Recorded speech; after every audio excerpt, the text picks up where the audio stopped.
Good evening. Tonight is the Town of North Andover Select Board and Licensing Board meeting on May 10th, 2021. This is a virtual session. I'd like to start with just a Pledge of Allegiance, if we could. Thank you.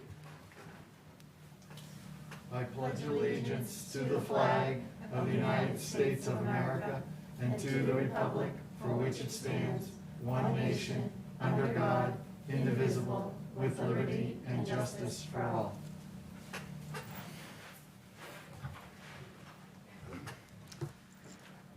So this is a live broadcast, and so pursuant to Governor Baker's March, whoops, geez, I just fingered that. Give me one moment here, I apologize. I'll just have to read it. Pursuant to Governor Baker's March 12, 2020 order suspending certain provisions of the Open Meeting Law, GLC 30A, Section 18, and the Governor's March 15, 2020 order imposing strict limitations on the number of people that may gather in one place. This meeting of the North Andover Select Board and any public hearings are conducted via remote participation. No in-person attendance of members of the public will be permitted, but every effort will be made to ensure that the public can adequately access the proceedings as provided for in the order. A reminder that persons who would like to listen to this meeting while in progress may do so by tuning to Comcast Channel 8 or Verizon Channel 26 or online at www.northandovercam.org. And if you have any public comments, please visit northandoverma.gov/SB public comment. So with that, our first item in the meeting is government reports. Mr. Chair, we do not have any public comment. All the public comment has to do with the licensing, so I thought we'd read it then, if that is okay with you? Yeah, okay. That'd be great. Thank you. All right. I believe we have Kelly Cormier with us for the Master Plan Implementation Committee quarterly report. Great. So just as a quick introduction, the Master Plan Implementation Committee was brought together last year. This, I believe, is the third report from the committee, and Kelly Cormier, the chair, is going to speak to us tonight. So thank you, Kelly. Oop, I think she's muted. All right, sorry, I was on mute. Thank you, Select Board and Town Manager Rodriguez, for giving us the opportunity to come before you to speak. There should be one more member of the Master Plan Implementation Committee on as well, John Strauss. So we want to go over our third quarter report with the board. I don't know does someone want to share the report? Should I share it? If you want to share it, Kelly, that's fine. Okay. Okay, I can do that. If not, I'm happy to pull it up for you.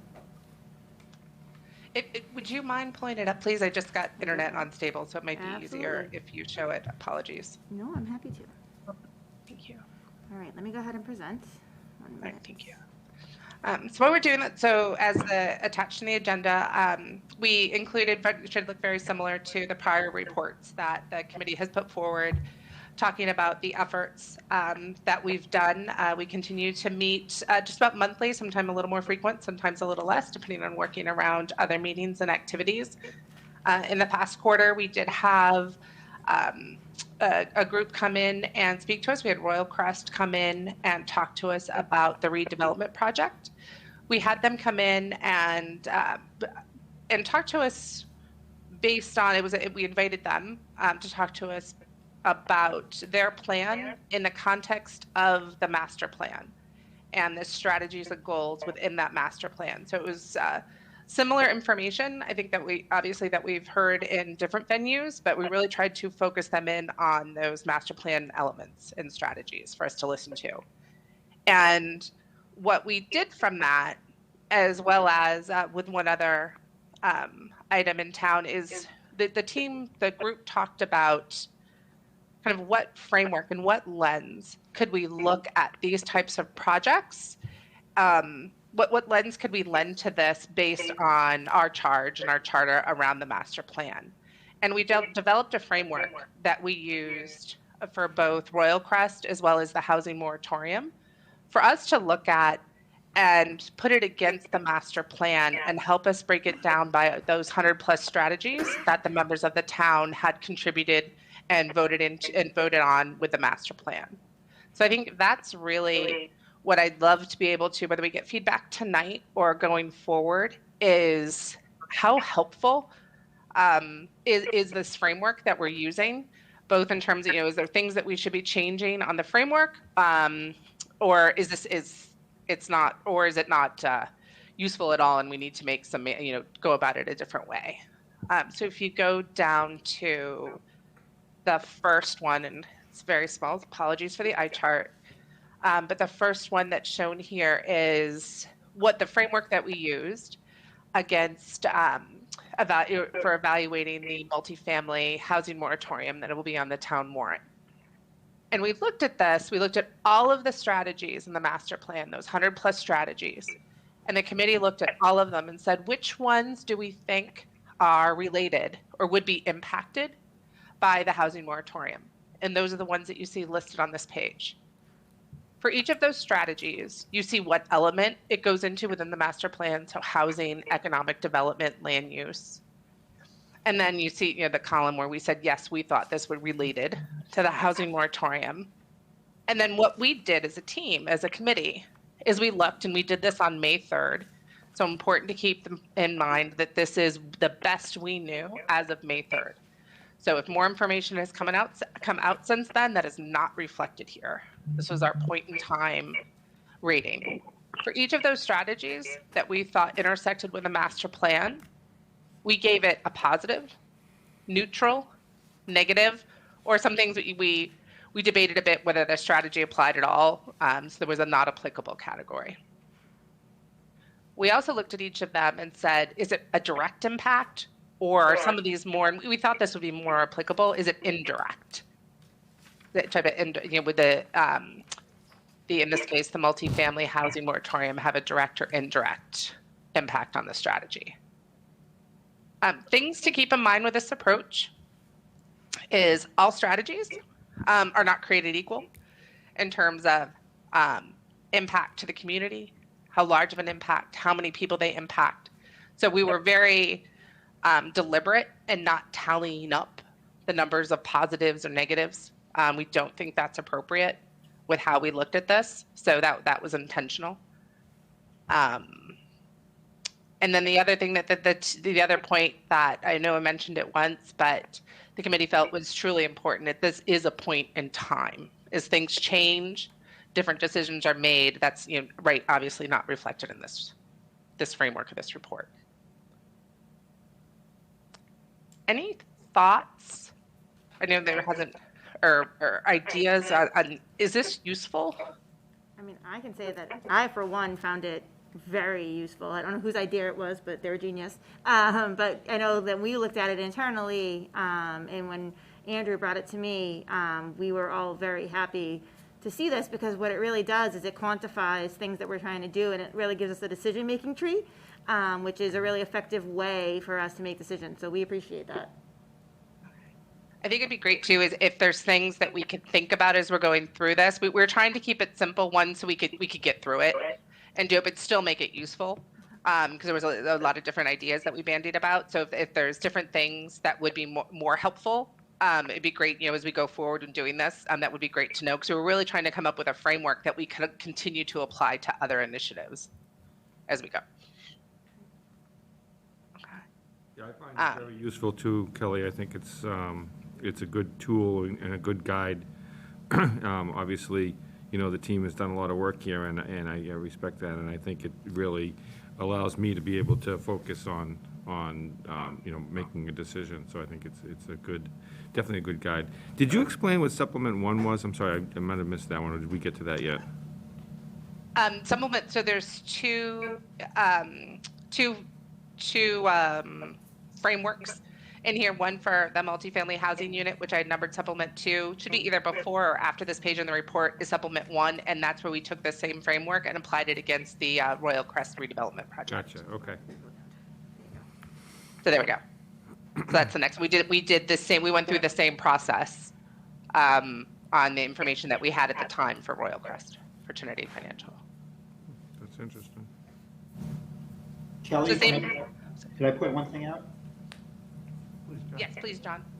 So just because we had, it was to our benefit that we actually went through the framework with the Royal Crest development, and that kind of gave us our, got our feet under us as far as this exercise is concerned. And we took that knowledge and that internal debate and applied that further down the line when we debated or examined the land use restriction as well. So it was a benefit to us, and I think what you've seen presented before you, brings fruit to that.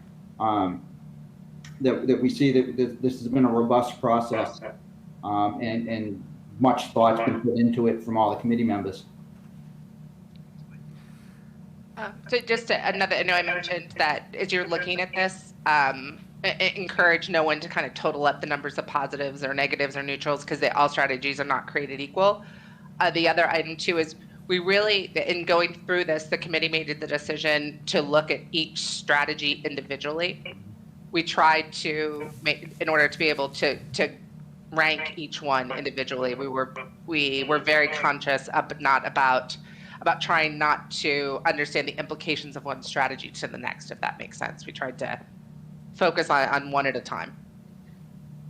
So we realized that there may be some things that are lost in that, but we needed to make a choice, and that's what we did. Kelly, I just wanted to echo and thank you guys so much for all this hard work, because it's not easy. You guys have so many initiatives, but it is so helpful for you to take those 100+ strategies and not quantify, but put them in a table so that's easy to read and easy to, relate back to the project that you're looking at. And I think that this is so helpful, and we really appreciate all your work, because we know it's not easy to do that. So I think moving forward, I think it would be helpful for everybody, not just us, but the town in general, to see how certain things are impacted and apply to the master plan, and so that we stay focused and try to achieve those goals that we all agreed on. So thank you. I echo the same. We're certainly appreciative of the tremendous time and effort that went into this, and I look forward to sharing it far and wide with people who, we all have a vested interest in what comes down the road. So your work is very much appreciated. Yeah, it'll be interesting to hear. We're eager to hear feedback in general. Obviously from the select board and the planning board, but also from our fellow North Andoverians about what they think about it, and then also understanding too, do people think that there's any strategies that we missed or should have considered? We spent some time and went through here. We obviously think we grabbed them all, but certainly open to making sure that we understand if there were some misses, so we continue to use the same framework and carry them in going forward.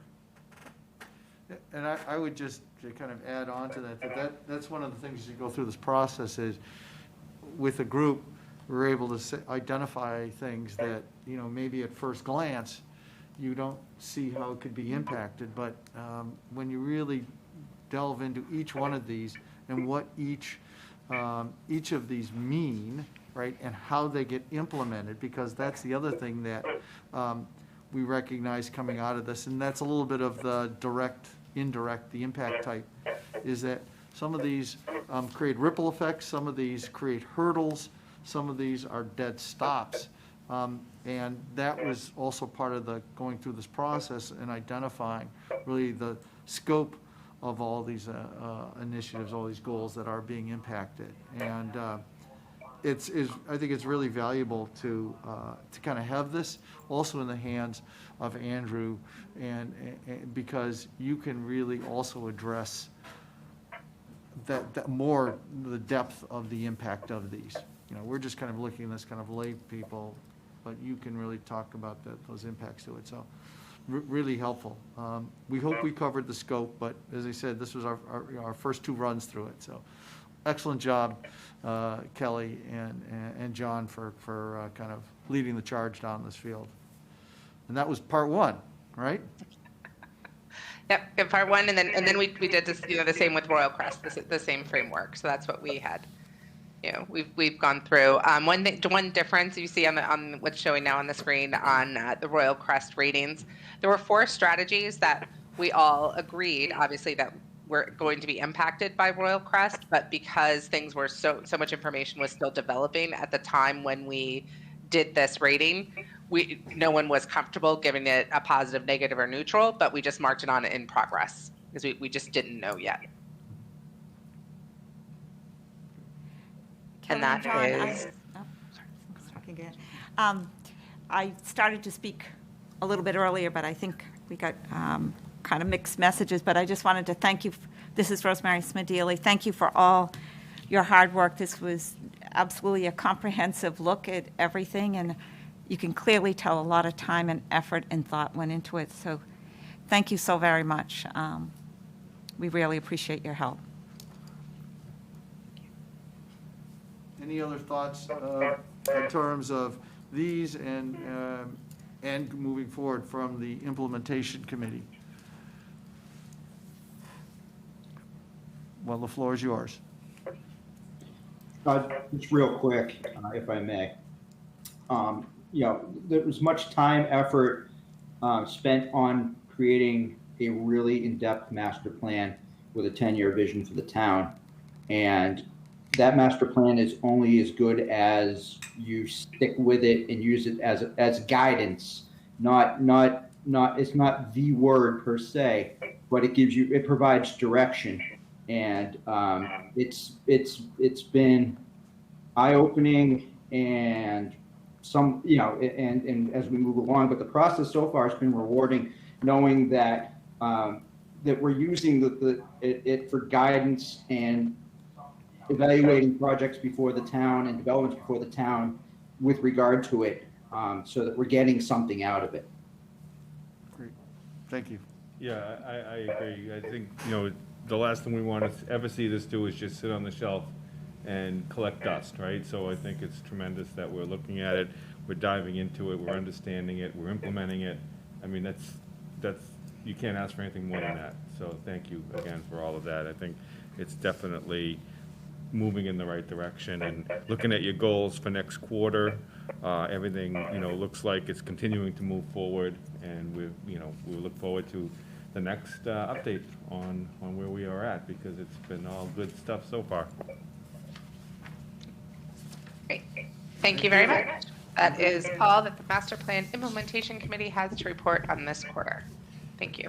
Thanks, Francis. Thanks, John. Okay. All right, next up, as we're moving through large things in our town, update on the Stevens estate. All right, Something I'm to gonna tell us. Share Town manager. again. I have a brief presentation to give, where we're going to talk about not just some exciting developments, but also the term sheet generally, which we're pretty excited about. So, all right, so the future of the Stevens estate, which we're very excited to announce, is going to be a partnership between Fireside Catering, the town of North Andover, and the nonprofit partner of Mass Audubon. So this is exciting news that's developed over the last week. We had our first meeting with Mass Audubon. Rosemary was able to attend that meeting, and everyone was just smiling. It was such a nice meeting. It was so warm. They're so excited. We were all so excited, and so we're really happy to see this all moving forward.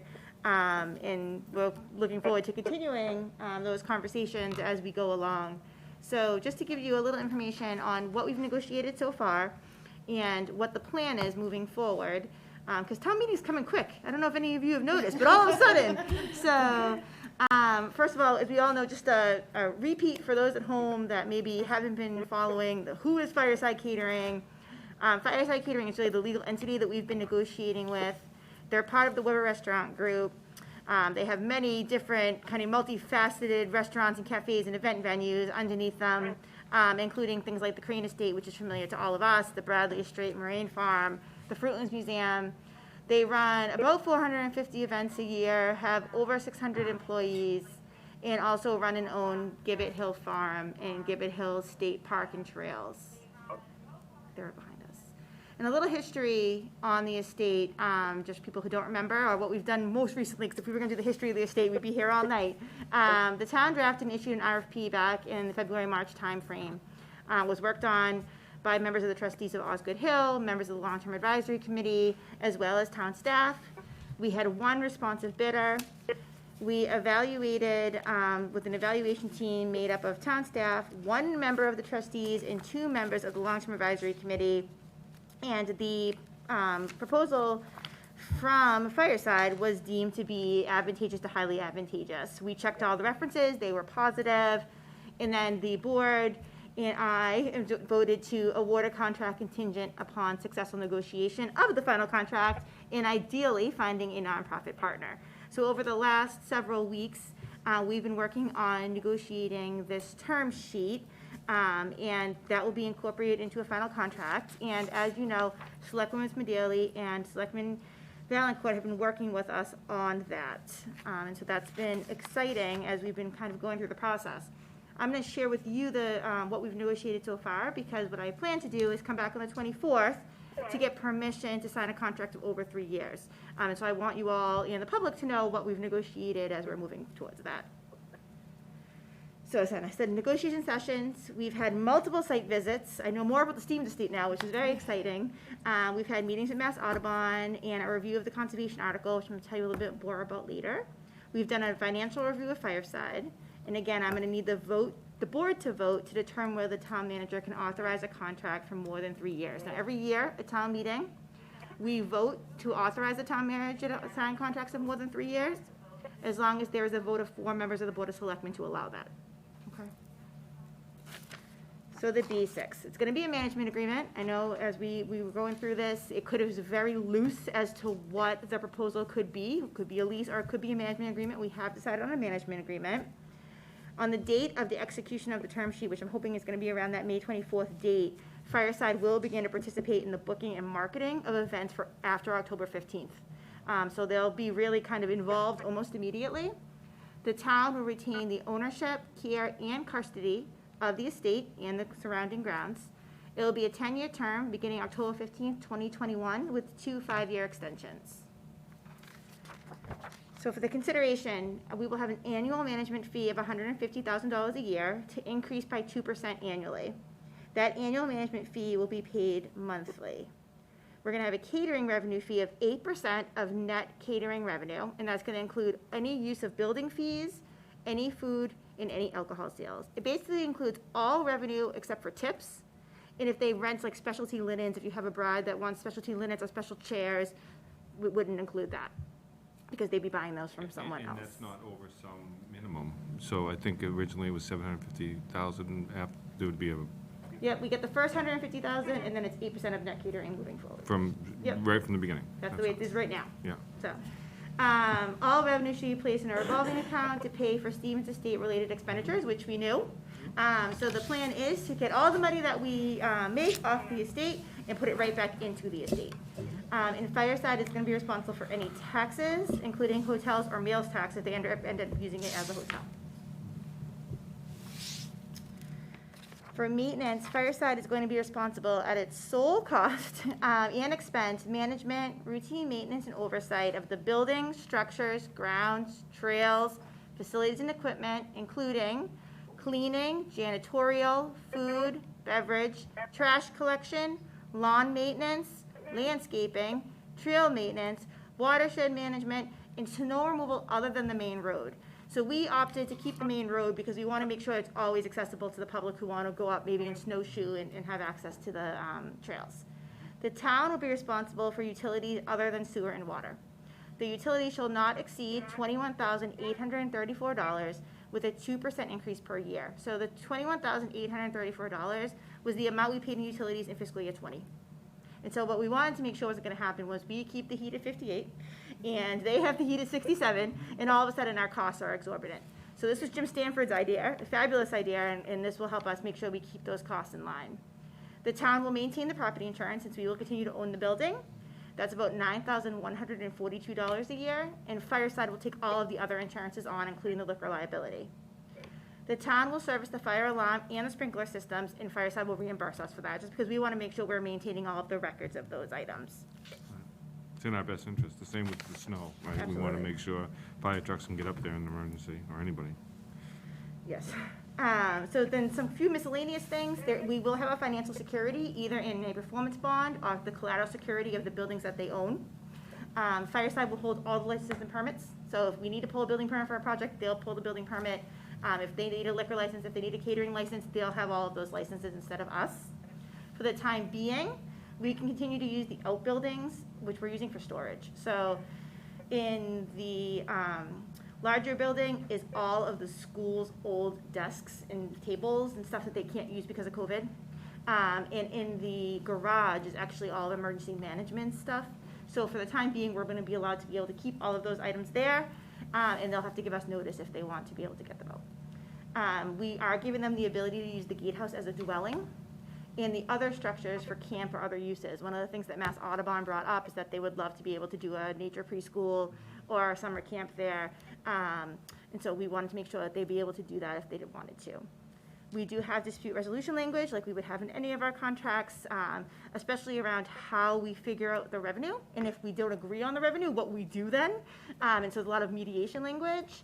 And we also have that there's no assignment without written permission. So they wouldn't be able to enter into the contract and then assign it to some other entity. For capital improvements, what you basically say is that all improvements, regardless of value, shall maintain and enhance the architectural integrity of the estate. We want to make sure everything they do complies with the historic preservation that we know is on the property and that they have a copy of. We define what capital improvements are, both in scope and in value. We talk about how we're going to do our capital improvement planning every year for 5 years and incorporate that into the capital improvement plan for the entire town. And we talk about what those funding sources are, right? We may be able to go for CPC, we may be able to get historic grants from the state, but additionally, we know that we're creating this revolving account, and that this revolving account is going to pay for all of the expenses moving forward. And then conservation. So we worked really closely with Amy Maxner down in the conservation department to make sure that we weren't really missing anything. We know now that we have this great nonprofit partner of Mass Audubon, and we know that the Friends of North Andover Trails want to have their continued relationship as well. And so we'll be able to have a really great collaboration between all of them. We have edited the conservation restriction that is on town meeting to include the ability of the Concom to assign the CR. So if you remember, the old language said that the Concom was going to be owning the CR. What we were planning to do is come back in another year to get permission to assign. But now we know we don't need to do that because we know who that partner is going to be. So we're able to kind of escalate that process a little bit, which is exciting. We are going to having at the beginning of the contract a site visit with the conservation staff to document all the baseline conditions. They're going to create a maintenance plan, the conservation staff, with annual reporting requirements, and that plan will be updated every 5 years. There's also notification requirements. So for instance, if there's a dead tree, they have to notify the town will tell them to take the tree down, let the tree fall, etc. There's things about what we do when we are removing landscaping debris. We have to keep it on site, we have to remove it on site, and all of that is dictated. And then what we're contemplating right now is this tri-party agreement. So basically, you know, at first we talked about would Mass Audubon have an agreement with just Fireside, but we want to make sure that we're a party of that too, and especially if they're going to be holding the CR, right? Really important for us to set expectations for them. And so we're thinking about a tri-party management agreement on top of the regular CR documents that you typically would see and authorize. For personal property, one of the things we'd be doing, they understand they're taking all of our personal property as is. We'd be inventorying it annually and also securing any of the historical items. So any historical items that are not going to be used by the manager, we're going to have stored in a safe and secure location. And then again, the annual inventory of the historical property will be shared with the historical commission so we can make sure that everything is staying in good order.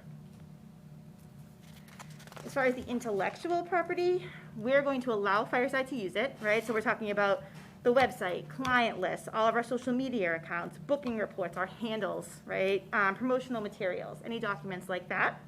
They have to maintain those in good faith and then return them to us at the end of the contract so that if they are not still having the contract in the 21st year, we're able to hand over all of our intellectual property still in good order and have the value of that and hand it to the next person who's going to run it. And it will continue to be called the Stevens Estate. For bookings, the manager has agreed to hold harmless all the current bookings. So if you've already booked at the Stevens Estate and you paid the current price, you will continue to pay that current price. The event holders that are currently scheduled can stay with the current preferred caterer, or they can choose to use Fireside Catering. And I could tell you in conversations with Joanna and Andrew that we have brides calling right now saying, how do I work with Fireside Catering? So this has already started to kind of build interest, which is amazing. The alcohol and the staffing of all of those events after October 15th will be handled by the manager, and revenue from those events will be included in the 8% threshold, so that's exciting. Again, they will start scheduling all of those new events after we sign the contract. We chatted today about how they'll start getting Joanna in the loop and educated on their policies and procedures so that she's educated in selling, which will be really exciting. The current deposits for the events booked after October 15th will be paid in escrow. So we're already holding money, right? Because all of those events, when DOR changed the policy, everything we took in for deposits right now, we're holding. So we'll put all of that in escrow, and it will be just reduced from the revenue payment for the first year. In-town residents and nonprofits will continue to receive a 5% discount on the rental fee, which is what they currently get now. They have agreed to interview and make best efforts to retain all of our current part-time staff, and they've agreed to retain our current full-time staff, which is only one, for a period of at least 6 months, and to compensate them at the salary level as of July 1st, 2021, which is what we had asked for in the RFP. As far as access, the town residents shall have access to the grounds and all trails for free from sunrise to sunset 7 days a week. They'll have exclusive access to designated parking spots in front of the carriage house. What we didn't want to see happen is that they have such great success that there's nowhere for people to park, so we're going to have designated parking spots with signs saying resident parking only. And leash dogs will continue to be allowed on the estate and trails. We will be forming annually a calendar of events with them, so working collectively. Some of them may be run by the town, some of them may be run by the manager, could be a combination thereof, but there'll be events that will be for the town. And then we'll also have an educational offerings of 12 per year that will be in collaboration with the North Andover Public Schools, the Youth Center, the Stevens Memorial Library, and the Senior Center. And we also anticipate, just from our first conversations, many other offerings in collaboration with Mass Audubon. And that is it. It's very exciting. We're very excited. So we'll be coming back to you on the 24th. Unfortunately, the Webbers cannot make it on the 24th because they are opening a brand new restaurant that night. But I told them that we understood that. But we're very excited. We have a meeting coming up with Mass Audubon, a site visit that Selectwoman Smedley and Selectman Valancourt both have the invitation. I won't be there, unfortunately, so somebody else will be representing me. But we're really excited to have them come. They've already walked the trails, but they haven't actually been in the buildings yet. We've got a person coming in on Wednesday to start working on the capital process. Like they're already kind of thinking about what can we get done, what can we do right away. And they've already agreed to do some preliminary work that's valued between $150,000 to $300,000 and donate that work to the town. So it's really exciting. They've been amazing to work with so far, and we're really excited about what the future brings. Wow. And I certainly can echo all of what the town manager has said. I have to tell you, the meeting with Mass Audubon, nonstop smiles, and kept saying, "Oh, we're so excited about this. We're so excited about this." It was just amazing, and the educational programs that they are putting together and trying to, and maybe the use of some of our outer buildings that they are willing to be taking a look at in long term and fixing up. And so as they said, it was very, very exciting. They were just beaming, every single one of them. The other thing that you didn't mention that perhaps the board already knows, but I just want to reiterate it, that the cell tower fees do stay with the town. So, Yes. which... You're 100% right. We sell Farties, and that lease will be able to continue to have that lease. And Dick, you're right. I'm wrong. It's 8% of catering revenue beyond $750,000 per year. You are correct. I am wrong. Thank you for asking me that question. So I had to go look it back and look because I knew I missed that. Yes, they're going to be able to keep all of that revenue. So that's another $150,000 per year. So that's exciting. And one of the family members of the Weber Group was already looking at our beautiful oil painting that had an accident or something. There was a major cut through it, and working really, really hard to get it restored. I mean, the excitement from just that gentleman on getting that done was just really exciting for us, because we've all looked at it and thought, oh, we've got to get that fixed. And it's not an easy process. I mean, he was very anxiously and excited to be working on that as well. So it was fun to tour with them, to see how excited they were about all the potential. But the good thing too is they really were sizing up the buildings. They looked at things that they felt as though, well, we need to take care of this. We need to, just very straightforward and taking notes. Okay, we're going to need to address this. So they're making their plans to make it a really attractive, everything in good working order and looking quite nice. So, yeah. They're very impressive.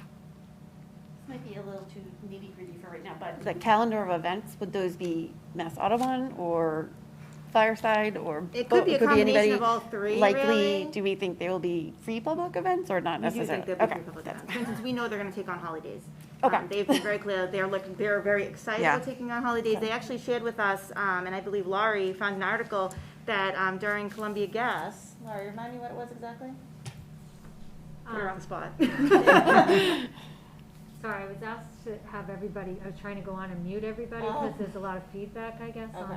so that's what I was concentrating. They had a family member that builds gingerbread houses, Oh, and they yeah. had them on display, so then they ended up raffling it off, and the proceeds from the raffle were donated to the Merrimack Valley Gas. It's the aunt or grandmother or somebody, one of the Webbers. Or the wife? One of the Webbers. Was it the wife? They didn't mention that through this whole thing. Laurie found the article, and they were like, oh yeah, we did do that. But a lot of money was raised for Columbia Gas, Yep. people who were impacted by Columbia Gas. It was pretty amazing. So they were helping us out even before we knew them. Yes. So, That's no, great. Will they continue, or will they still, now that they're partnering with Mass Audubon, will Fireside do their own programming too? Like the, I don't know, the gardening stuff that they do and the meals and the farm to table type stuff that they do at Gibba Hill? They anticipated, and they were talking about, and it was really interesting, how they would collaborate, and they were talking about how they have people who come to have events that are really interested in seeing like that Mass Audubon part of it, the history and the nature, and so they were really excited about how they were going to partner to do events like that, but also for us. So I think it sounded like they both had big plans on things that they wanted to run for the community. The nice thing too about Mass Audubon, that that's been established in, I believe, the state of Massachusetts. I don't know if in the United States, but for close to over 100 years. And of course, the building is quite old, so it's just a lot of things are just sinking together where, but just total excitement. But going in with their eyes wide open, asking lots of questions, and so we are feeling pretty good about it. We've got a wonderful, reputation of a nonprofit who's very excited to take this on. We have the management company who's very much into history and doing a top-notch job, and want to do great things at the estate. So, yeah, so far, so good. I'd just like to also just take a moment and say, one word comes very clear out of the synergy. That's really what we have. And I think this is part of the value of what that long-term committee was trying to pull from this community as we've kind of dealt with this over the years. How do we maximize that asset? And it's not just the building, it's not just the property, but what it could do. And to me, this really brings that all out. And the partnership that we're talking about here, really exciting. So again, I want to thank all the folks that were on the long-term committee, the people who served over the years as trustees. And I think that, just all the citizens of North Andover that helped kind of get us in the direction here. And I think that's the power of the community kind of working together and finding a solution, because we got here because this is what we wanted to do as a town. So couldn't be more excited where we're coming with this, so excellent work. Thank you. We're very Excellent work. excited. Thank you. No problem. And while we're on updates, Sure, I'm having to move on to the senior center. Less exciting news there. So as you know, we have gotten the legal opinion from Judge Cutler at KP Law that the senior center would be able to move forward. Unfortunately, the senior center, the Minco has gotten their own advice and feels like the risk is just too large to move forward with the moratorium pending. So we're working with them to try to be as ready as possible to close right after town meeting, assuming that the moratorium does not prevail. If it does prevail, then we may be a little bit more delayed than that. They have applied for their permits, so we are reviewing them currently. Interestingly, we've got a lot of permits come on all at once due to the moratorium. So, you know, we're looking at them all now, and we do a third-party review on a project of that size, as you can imagine, and it's a little bit time-consuming, but we are processing those right now. And so, you know, time will tell as we move through the process, but I did want to update you on that, you know, I know we had put the closing on, and we had taken the closing off, and we had put the closing on, and we had taken the closing off. You know, it's not so much the parcel that we'd be purchasing. The risk really exists in the parcel as the donation. And so we're on a little bit of a hold right now, but I just wanted to update you on that as well. I appreciate that. Have you met with the contractor? We met with the contractor. Yeah, and we're all hoping that we can hold on for dear life. Laura and I have discussed that unfortunately prices are just so high right now. And I really do not want the risk of having to bid this project back out because the prices we have are good. Even with change orders, I think it would be less than it would be to put a project back out right now. We've bid a few other projects recently, and the prices of the steel and wood are just so high that it's high risk to go back out right now. So. But, Madam Town Manager, so they feel as though, the developer feels as though there's a risk, but there's nothing prohibiting them from moving forward, even if the moratorium passes. It's that they're choosing not to. Right, so I haven't talked to them about why. My preliminary conversations with them really made it sound like their bank and their mortgage is the issue. And that until they are able to have those permits in hand and know that risk no longer exists, they would have issues closing because of their bank. That's how they explained it to me. But it isn't necessarily, that would be the bank choosing not to, but the moratorium does not prohibit them from moving forward. Based on the legal opinion, Judge Cutler has said that she does not think the moratorium would impact that project. Okay, I just wanted that to be clear, because it's a little confusing, I think, to the public, because it's a confusing subject all around, but this would be the choice of the developer. Yes, the advice they're getting is that the risk is too high. And why wouldn't it impact that project?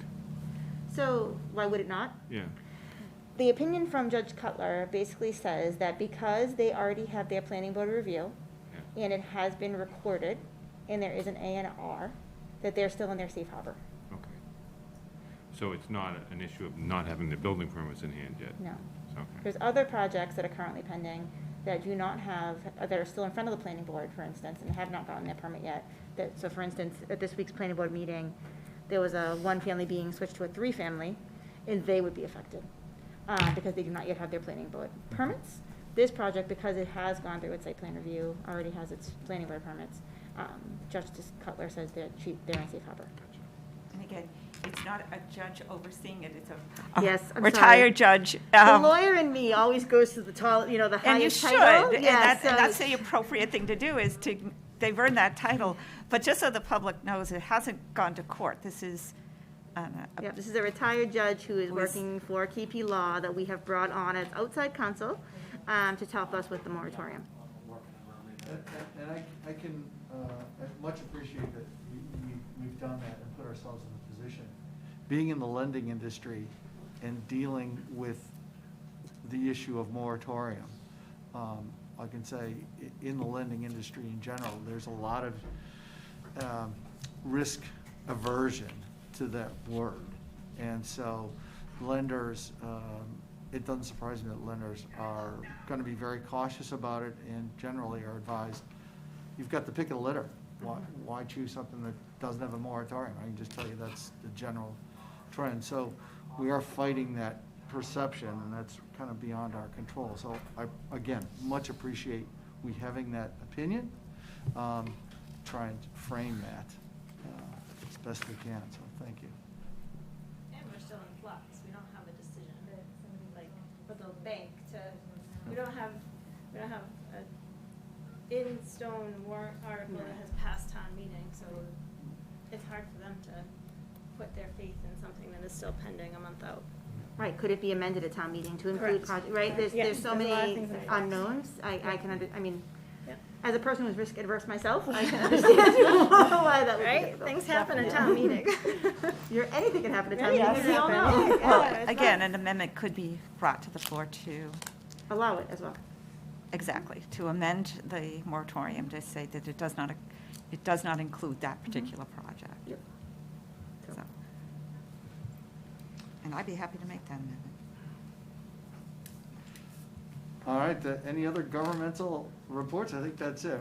That's enough for that so far tonight. So let's move to our public hearing, which is an application of a new singular wireless PCS LLC, DBA AT&T, for a small cell wireless installation on public way and poles. So I just need a motion for that.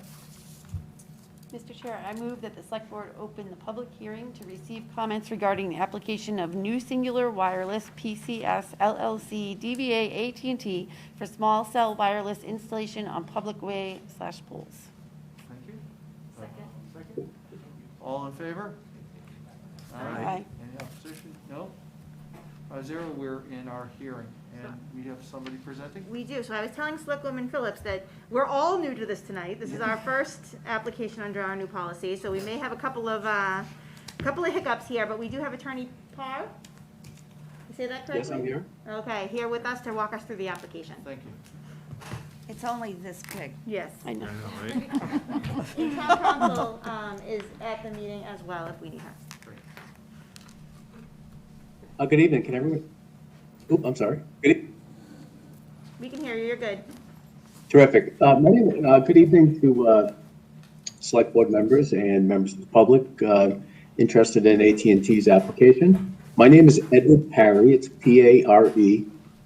My address is 1 Financial Center, Boston, Massachusetts. I work for Brown Rudnick, LLP, as outside counsel to AT&T. And I understand this is the first set of small cell facilities for the town of North Andover.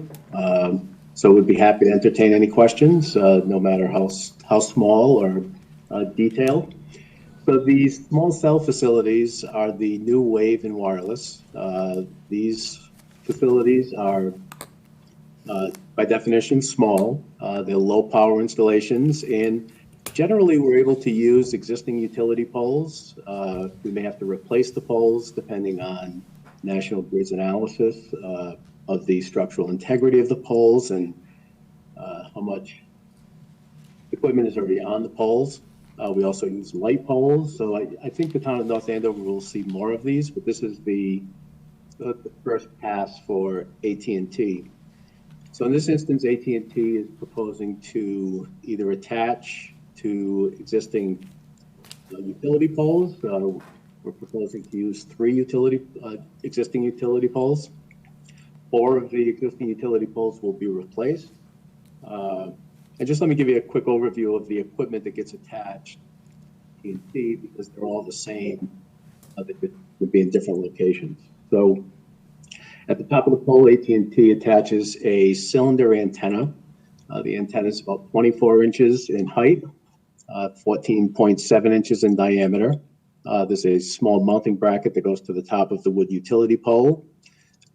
From the antenna, there'll be some conduits, which will house the fiber and electricity going up to the antennas. That connects to an equipment shroud, which is located, the base of it's located approximately 11.5 feet off the ground. The cabinet itself is 70 inches in length, 20 inches wide, and 18 inches deep. That'll be attached directly to the pole. All of AT&T's equipment will be inside, except for the antenna, will be inside that equipment cabinet. Likewise, there'll be conduits running from the equipment cabinet down to an electrical meter and a shut-off switch for each of these installations. There'll also be a meter installed so that National Grid can collect the utility charges from AT&T. That's the extent of each of the installations. I can run through. Can I share my screen, or I could try anyway? Sure. Please. I'm not going to go through all 239 pages. See if I can get it. Yep. Can you see this? It's a satellite. So this is the map that we provided to the town. It's entitled North Andover Aerial. This is pursuant to the policy that North Andover passed or enacted. So where the pins, there are actually 8 pins, but we're proposing to install, as I said, 7 locations. So we can just, run down these. We're up in the northern part here, and then we come down. We have 2 on Main Street. I'll slide over to the one on Chickering, which is across from the high school. We can't see your screen right now. Yeah, we don't see any of Oh, this. I'm sorry. Try hitting. Oh, I'm sorry. That's okay, you're good. Present now and then pick your window. There we go. I'm trying. You're getting there. I will admit it's my first time with this Google share. That's okay. You're good. Hey, at least he's on and you can hear him. Yep. All right, so we can see your screen, so now you have to pick, there it is. Oh. Perfect. Oh, thank you. Thank you.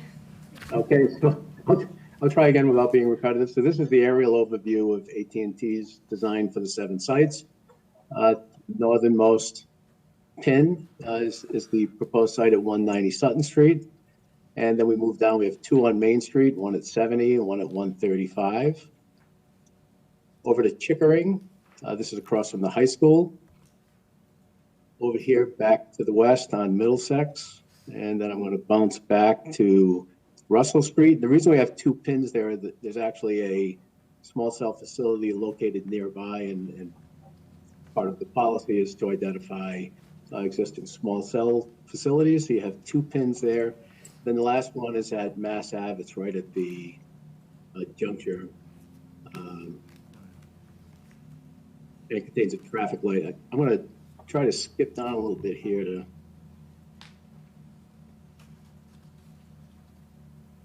So this is the installation. I'll run through each of these quick. I'll try not to be redundant, but this is the site at 70 Main Street. Wow, we're underwater. This picture. So this is the depiction of the antenna on the top of the pole.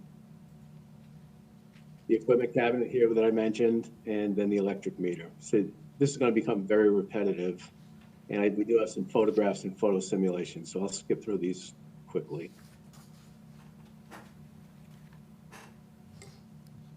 This is the one on Chickering.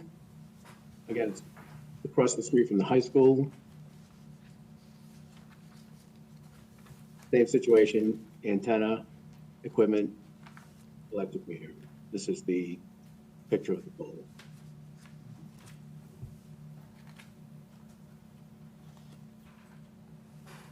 This is at 149 Middlesex.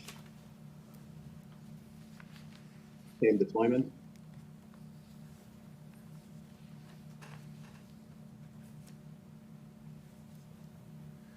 Attorney Farr, while you're doing that, what is the expected coverage zone for these facilities? Yeah, I want to get to those. There are so many pages here. Okay. It's not very lengthy. It's probably, if we don't have any interference, maybe a quarter mile radius. So it's not they're not like the macro sites where we put up on towers or at on water tanks, etc. I'm sorry, I think I skipped the address here. No, this is one at 67. Russell? Everything is external on the pole. There's no monopole, everything's external in small cell? That's correct. Yeah, everything. Yeah, these are either existing or replacement wooden poles. So these are all wood. There's nothing that can go inside. Okay. There's solid wood. Getting there, this on Mass Ave, this is at the intersection.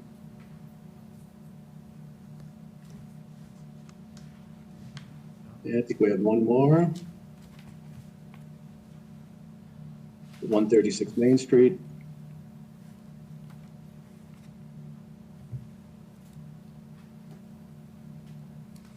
And these were all chosen because of poor signal in the area, I'm guessing, is that? It is, they're both from a coverage perspective and capacity, so the network is getting strained. You could see why that would happen at the high school with so many people in the area at a given point where traffic backs up. Anywhere where there are going to be crowds gathering or heavy usage where the macro sites are not functioning up to standard. And this, I think, is the last one on Sutton Street.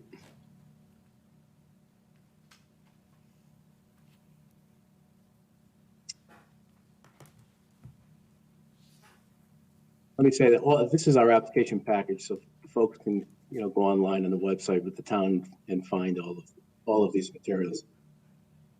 So these are what we did. What we did was we did some photographs of existing conditions with a photo simulation of the installation. And again, I'll run through these quickly. It's existing and then proposed. So there'll just be a series of these. You'll see the antenna at the top, equipment cabinet, and the meter.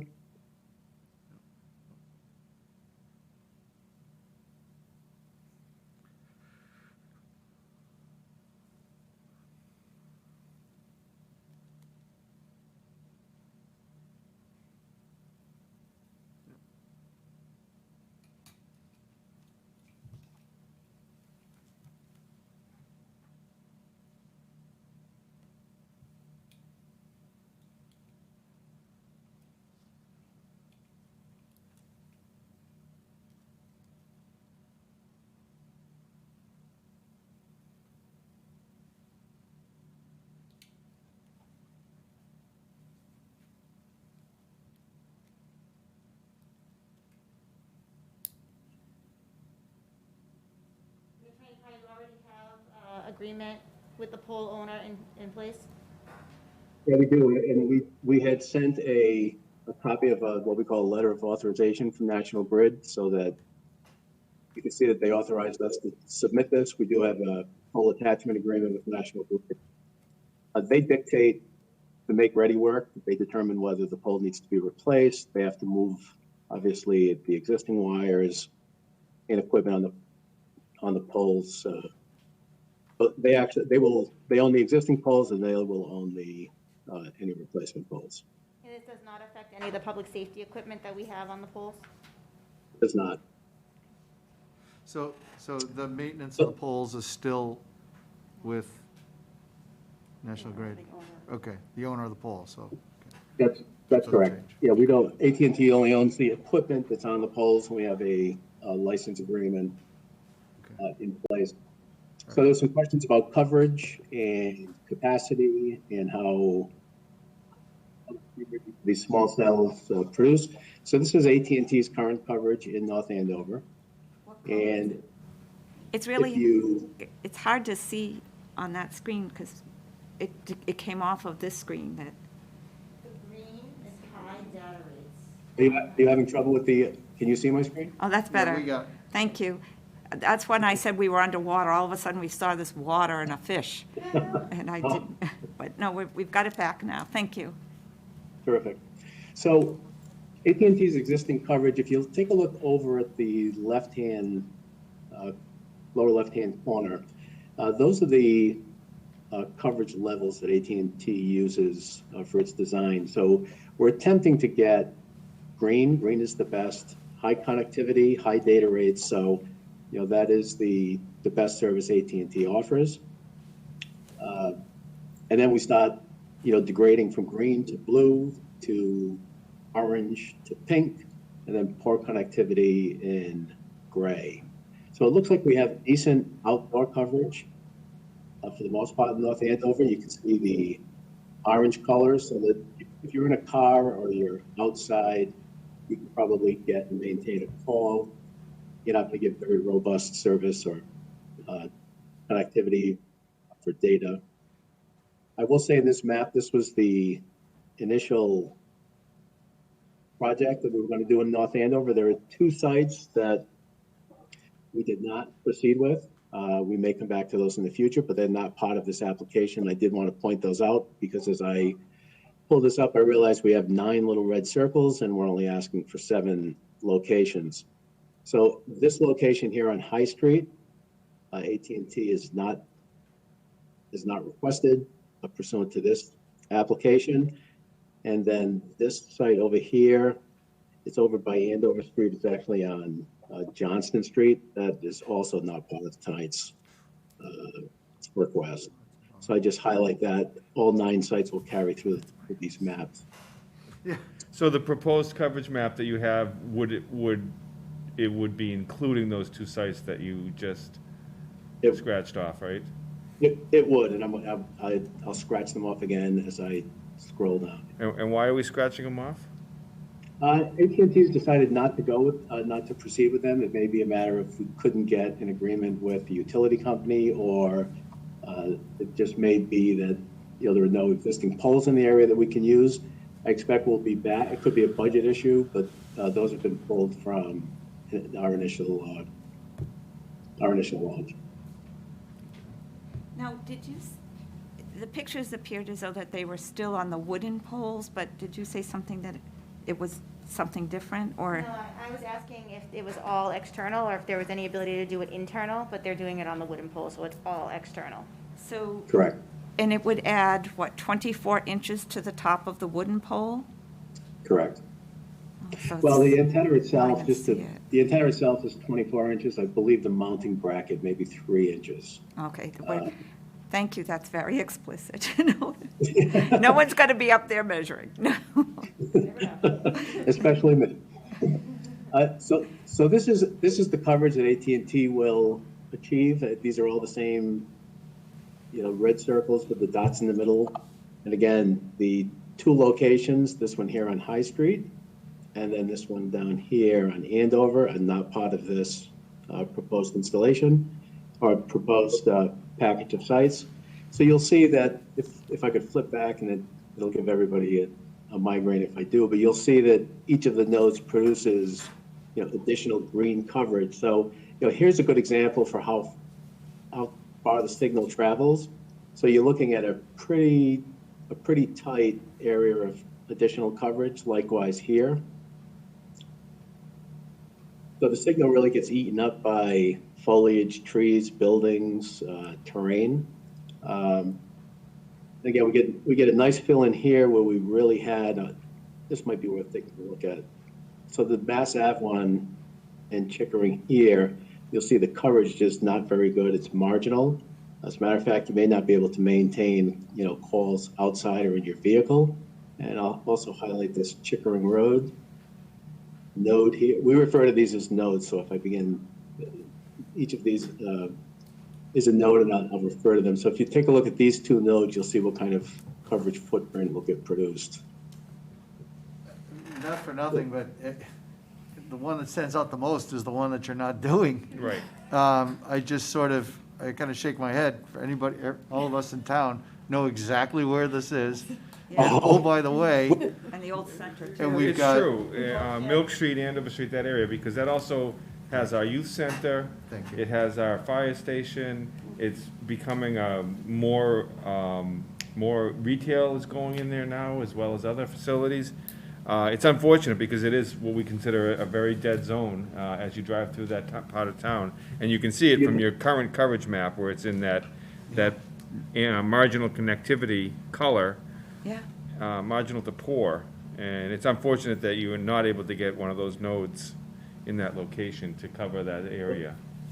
Well, I'd be happy to go back to AT&T and give them a little push and let them know that Yeah, the that select would board be- is interested in getting some, you're talking about this one down here on Andover's? Yes, Milk you can Street see area? right, it's in the middle of that whole pinkish area there where, It- and in that area is, like I said, our youth center, where you can imagine that there's a lot of calls coming to and from children in that area.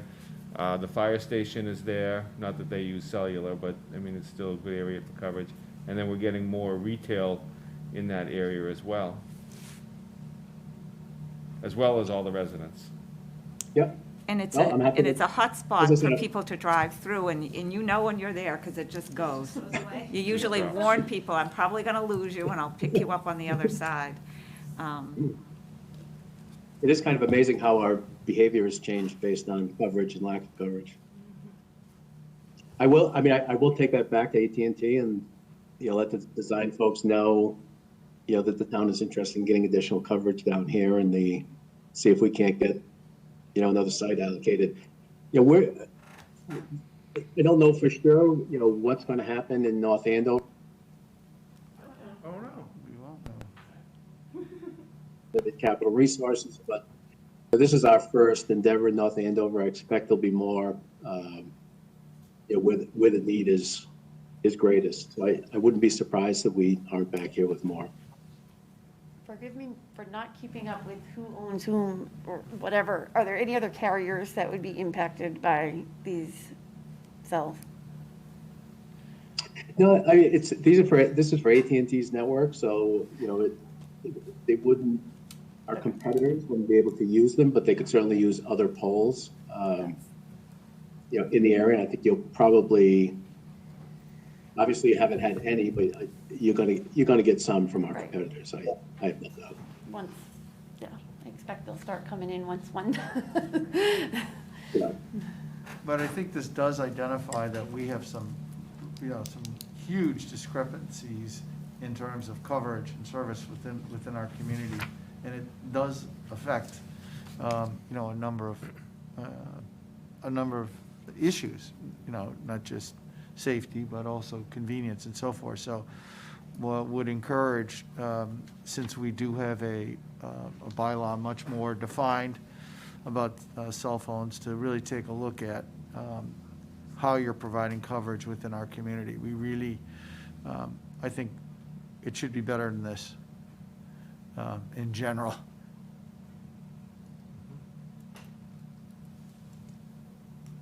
Mr. Chair, there is no public comments, Okay. just so we know. Thank you. Yeah, I mean, that's kind of the end of what we're proposing to do, how we're doing it. I'd be happy to answer any questions or, respond to any comments. As I said, I will share the board's comments with AT&T about trying to find additional sites. Thank you. Appreciate it. Tell them to bring their phone and give it a try. Yeah. You can put it on my chimney if you want. Yeah, I'm right in the middle there. uh-oh, Santa's going to be with your. We do get it. Actually, I don't think your bylaw will let us do that. But anyway. Well, sir, we appreciate your time and the edification on this process. Certainly has given us much more insight, so thank you for helping us through this first process. Yeah, this is My very pleasure. interesting. It is very interesting that before there were those things that looked like trash cans on top of the telephone pole. So this is kind of interesting that you really wouldn't see it unless you were really looking up and staring at it. So How long do these antennas last? How often are you changing them out? Well, with it being the first launch, not frequently yet, but they change pretty often. I don't expect, I think one of your questions was how long the equipment, would last. I think they would last, I think we responded 25 years or 5 years, but I would guess that they'll be changed before the technology is, I've been doing this for 20-something years, the technology just keeps improving. It just keeps improving and getting better and better. Smaller. It has been small. I mean, if you look at some of the towers that, we initially launched with back, in the 90s, even in North Andover, you have a cell tower up at Stevens Estate that I had worked on a couple of times, and those were challenging. Just so we get more cell towers, huh? a few spots. But, that not only that Andover Street area too, the old Senti area, has always been problematic because of the topography, and it's always been a concern of mine and others. and Jeff Coco, he's always trying to get service down there for emergency management. But there's also, there's water nearby, and my thought has always been if somebody were in trouble and they can't get a cell phone out. So it really would be helpful if they and not a location for a cell tower that people have agreed to, so it really would be helpful if they did take a good look at that. That's probably one of our very worst spots in town, and there's a lot of people moving around in that area. There's that spot out on not on Great Pond, on Salem Street too, right? Before you hit Boxford, you drop off there too. Oh, yeah. Mm-hmm. One other quick question, has there been a case, is it possible that you could have more than one on the same pole? For example, if another company came to us? Is it? Yeah, I mean, technically you could, Okay. as long as we don't interfere with each other, but National Grid will only allow one small cell facility. We don't own the poles, so we have little control over, what we can do. It really doesn't make sense to have two carriers. One would have to be mounted at the top, and then one would be on the side. And the wooden poles, just, they're not going to support that. National Grid's not going to allow it. So I don't see that happening. You'd have to switch to a metal pole situation, and those aren't terribly popular either. I think it would be a structural. Yeah, it probably wouldn't hold it, right? Do we have a height limit on poles? You do, under your policy, you do. Yeah. 45 feet for wooden pole, and I think it's 32 or 35 for a standalone pole. He's hired.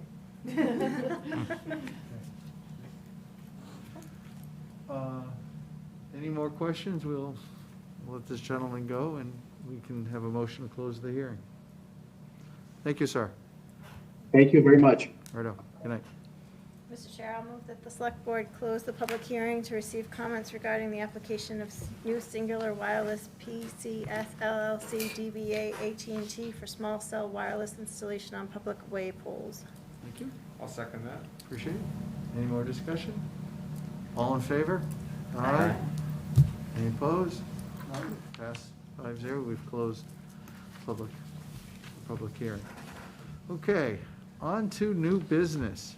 Patiently waiting is, we would like to confirm the appointment of Kathy Schelp as our Elder Services Director. And can you introduce? Absolutely, we're so excited, and she's very patient. So we have Kathy Schelp joining us. She is coming to the town of North Andover on June 14th from the town of Groton, where she has served as the Council on Aging Director since May of 2013. One of the things that really attracted us to Kathy was her sense of collaboration. All of her references really talked about how she was part of a team and how she really brought departments together to create programming that was really beneficial to seniors, and so we were really excited to hear that. She also has experience moving into a new building, which hopefully we will someday be doing, so we are really excited to have her expertise on that. She was a member of the emergency management team, which I actually thought was really interesting, because when you're doing shelter planning, when you're doing emergency management planning, as we know from COVID and Columbia Gas, the senior population is such an important part of that. We want to make sure they're not forgotten. She has a lot of experience working with the boards and commissions, which is always really important here as well. She has about 20-plus years of experience working with older adults, and so we know that she's going to be bringing a lot of new ideas to town, which we're looking forward to. We all know that Irene is big shoes to fill, but I have no doubt that Kathy's going to hit the ground running, and she is a state certified director, which is really exciting. So we're very excited to welcome her. Dee can't wait because she's the acting senior center director. And she's not sleeping much, so so we're very excited. That's wonderful. The team grows. Team grows. So does this require a vote? It does require a vote. Yep, you're going to confirm the appointment. Okay, well, I would move approval of Kathy Schelp. Did I pronounce it correctly? No? Did I pronounce your last name correctly? Okay. To the position of our, what is the title exactly? Elder Services Director. I second that. Thank you. All in favor? Aye. No opposition, 5-0. Welcome. Congratulations. Thank you for your patience. Back a few steps to the Weber family, you couldn't have greater partners. We worked with them. Could you say that into for a the long microphone, please? No, I really mean And it. I wasn't even paid to say that. But could you say it again? So you've had experience with the Weber family? I figured you might have Yes, working in yeah, Groton. yeah, a lot of experience with the Weber family. We've worked with them, our biggest event was our Gibbet Hill Thanksgiving, and they would, in their barn, I don't know if you've been there yet, they've got a magnificent, beautiful barn there, and we would have our senior Thanksgiving dinner there every year. And talk about a collaborative effort. We worked with the fire department, the police department, and of course with Gibbet Hill to put that together every year. And this year, because of COVID, we delivered over 250 meals to the residents through Gibbet Hill. Our board went the day before, helped prep the vegetables and get everything ready. They cook it all, then we went and packed it and got it ready and had the fire department, police department, some of our Meals on Wheels drivers, other drivers that delivered all those meals that evening. So they're great to work with, and just a wonderful, solid foundation in Groton. So I would be very pleased to work with them here. What true Thanksgiving spirit with that collaboration. Yeah, yeah. Yeah, great. Thank you for sharing that. Oh, yeah, I couldn't wait to share it. We'll see you in 1 month.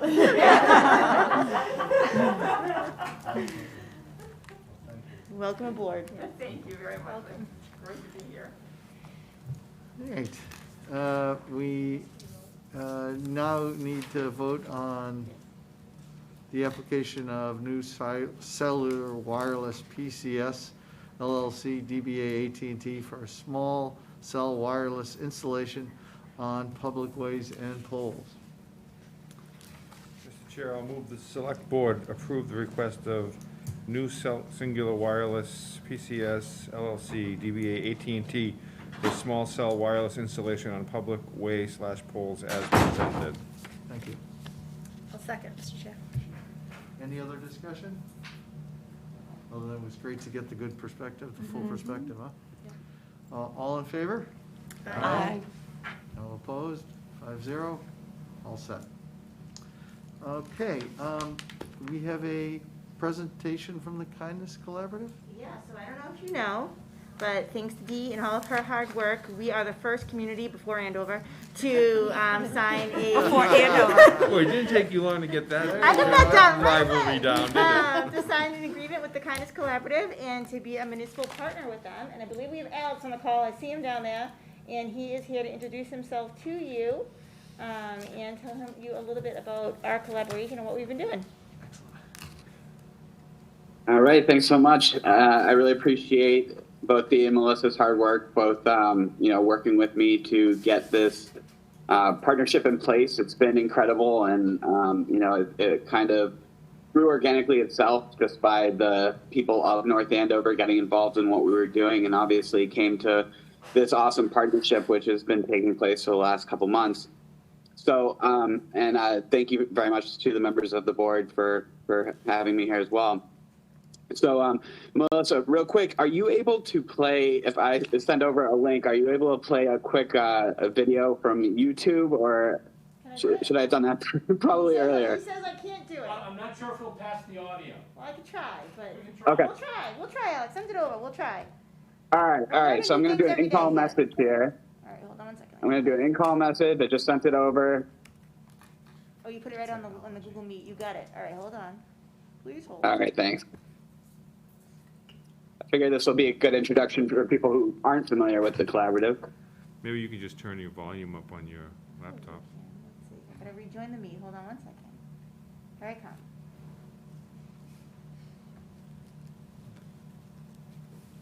All right. And you know what? Do me a favor. Can you send the message one more time now that I'm in the Google Meet? Because I think if you send it before I come, I don't get to see it. All right. All right. And we're gonna present now. My entire screen.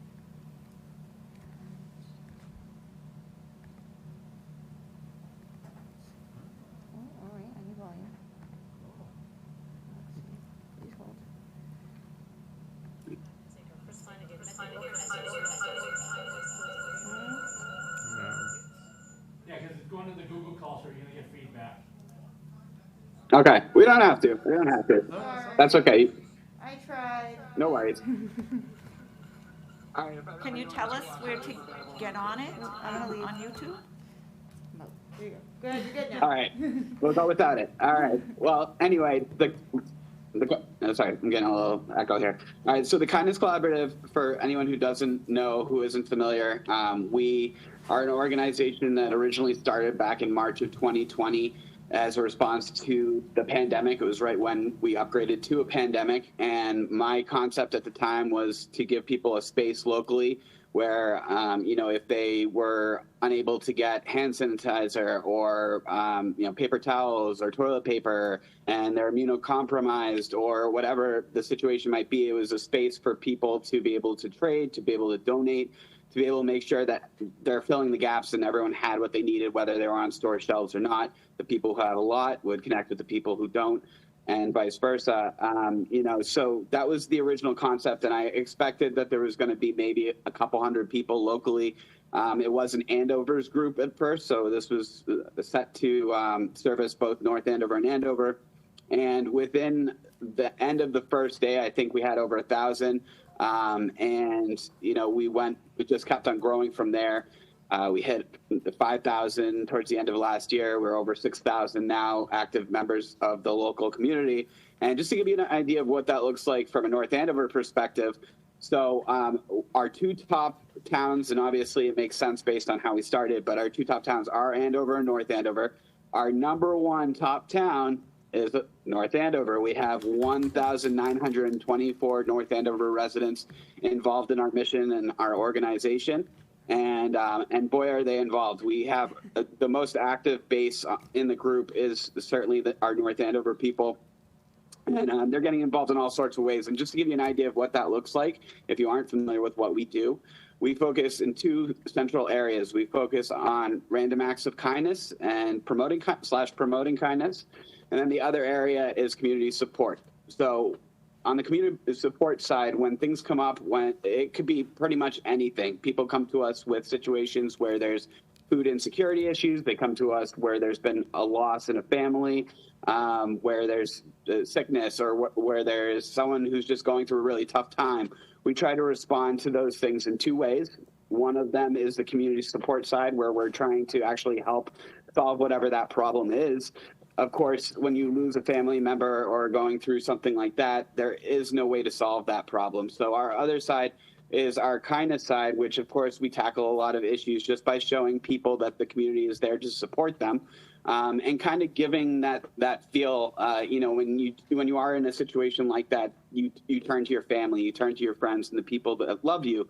And we want people to feel that way about the community, their neighbors, their local businesses, even their organizations locally, the towns, everyone who's around. I want people to feel like they have their back. And that was what the Kindness Collaborative, kind of rebranded back in November or September to do. And, so that's our goal right now, is to kind of cover all those bases. We send meals to the COVID test sites in Lawrence. We cover, all the local hospitals with appreciation gifts and things like that, and essential items, particularly towards the beginning of the pandemic for, medical staff and medical professionals. Just to give you an idea of some of the things that we've done in North Andover over the past year plus, we have sent over appreciation and support to the North Andover Fire Department, the Police Department. We've supported Prescott House with decorations and care packages, Ashland Farms with scrub caps, yarn, care packages. We just actually worked together with Ashland Farms on a Mother's Day tea party just the other day, which was really cool. We got everybody to get involved and donate items for that, such as teacups and garland and the dessert trays and all sorts of cool things to make it happen. We had Batman in a Batmobile visit a lot of the local schools, including Thompson, Franklin, KinderCare, and some others. We had over 2,000 surgical masks sent to North Andover High School, special needs masks for the teachers. custodians and bus drivers. No, everyone gets recognized when we can, and we really do go through and find the people in the community who are really making great things happen. We donated to the North Andover Food Pantry back months ago. We've gotten involved in this partnership, obviously, which has been an awesome thing, and it's caused a big refocus in where we want to go with what we're doing. We've talked about making a series that's going to be focused on kindness locally in the community, and that would be out of North Andover, and we would obviously focus on a lot of North Andover-based people and things and awesome organizations and things like that. When we do that, we've also talked about the possibility of bringing a kindness festival to North Andover later in the year towards the fall. So there's a lot of cool things on our plate.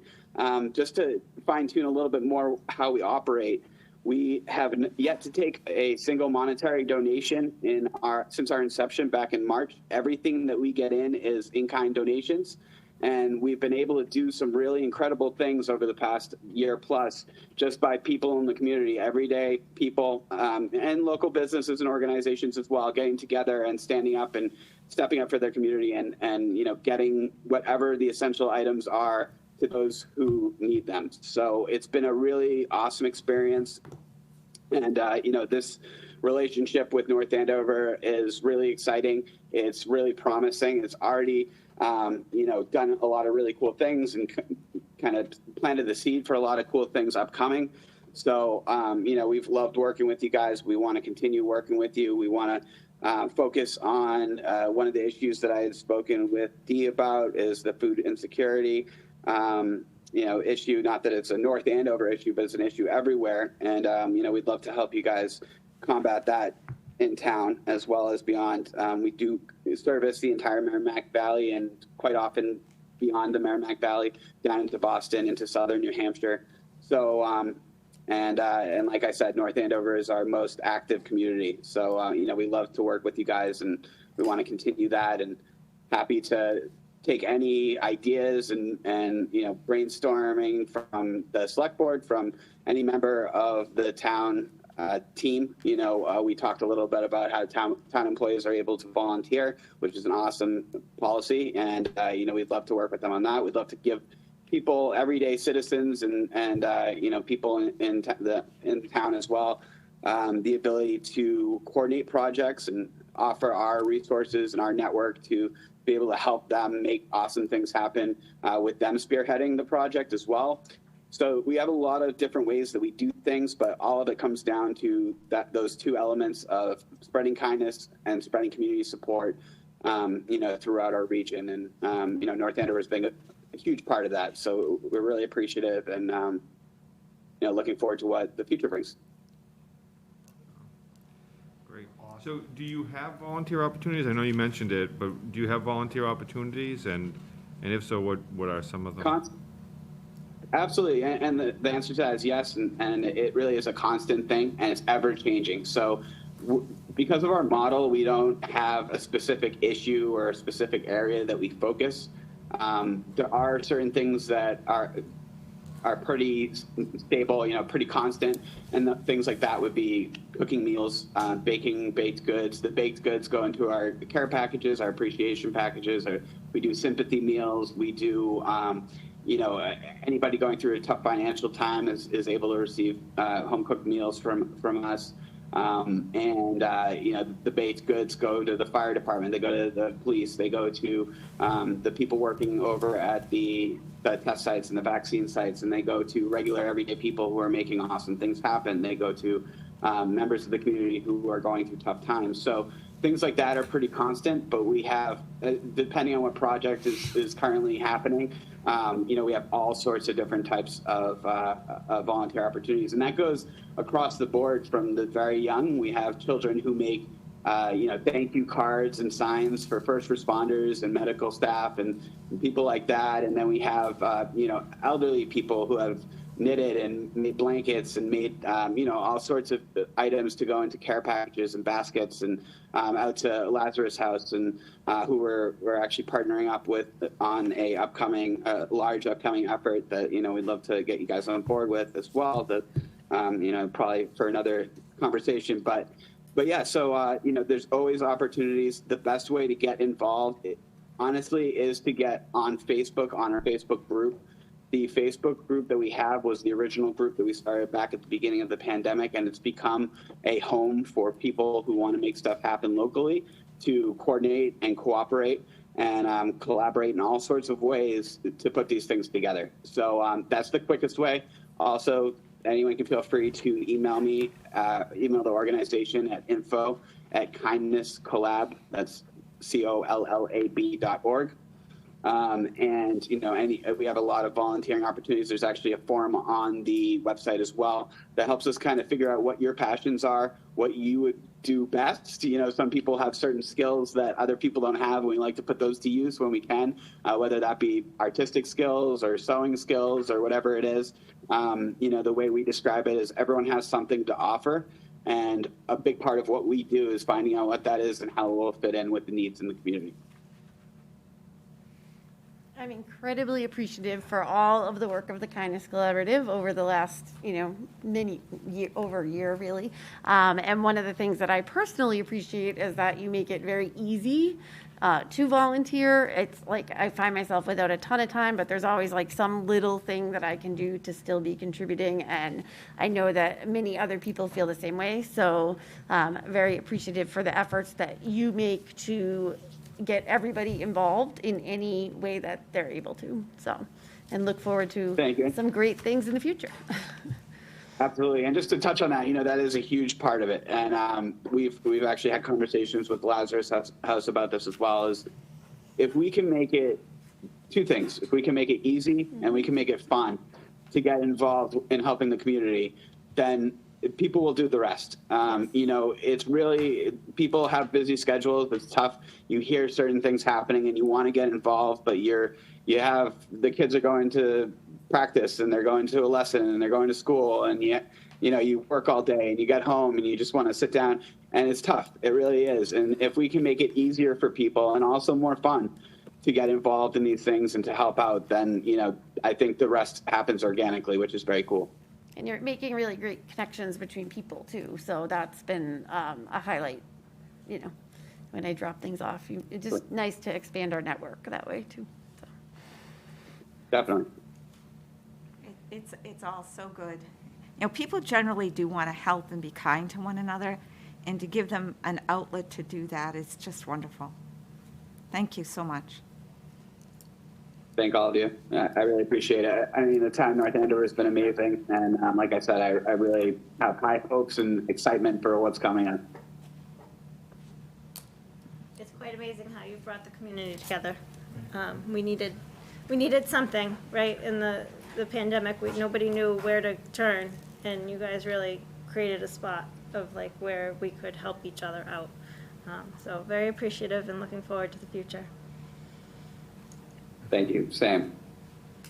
Let us know if there's anything, I guess I would ask the town manager this, if there's any way that we can booster this and sort of our town communications, if there's a way maybe to kind of blend this in certain places where, or we may be able to highlight it. I think we certainly have a platform for doing that. So that'd be great if we could kind of put a little accelerator on it in some way. And they're partnering with CAN as well. We had a meeting with them in CAN the other day, so we're certainly looking for new outlets for them, so. Good.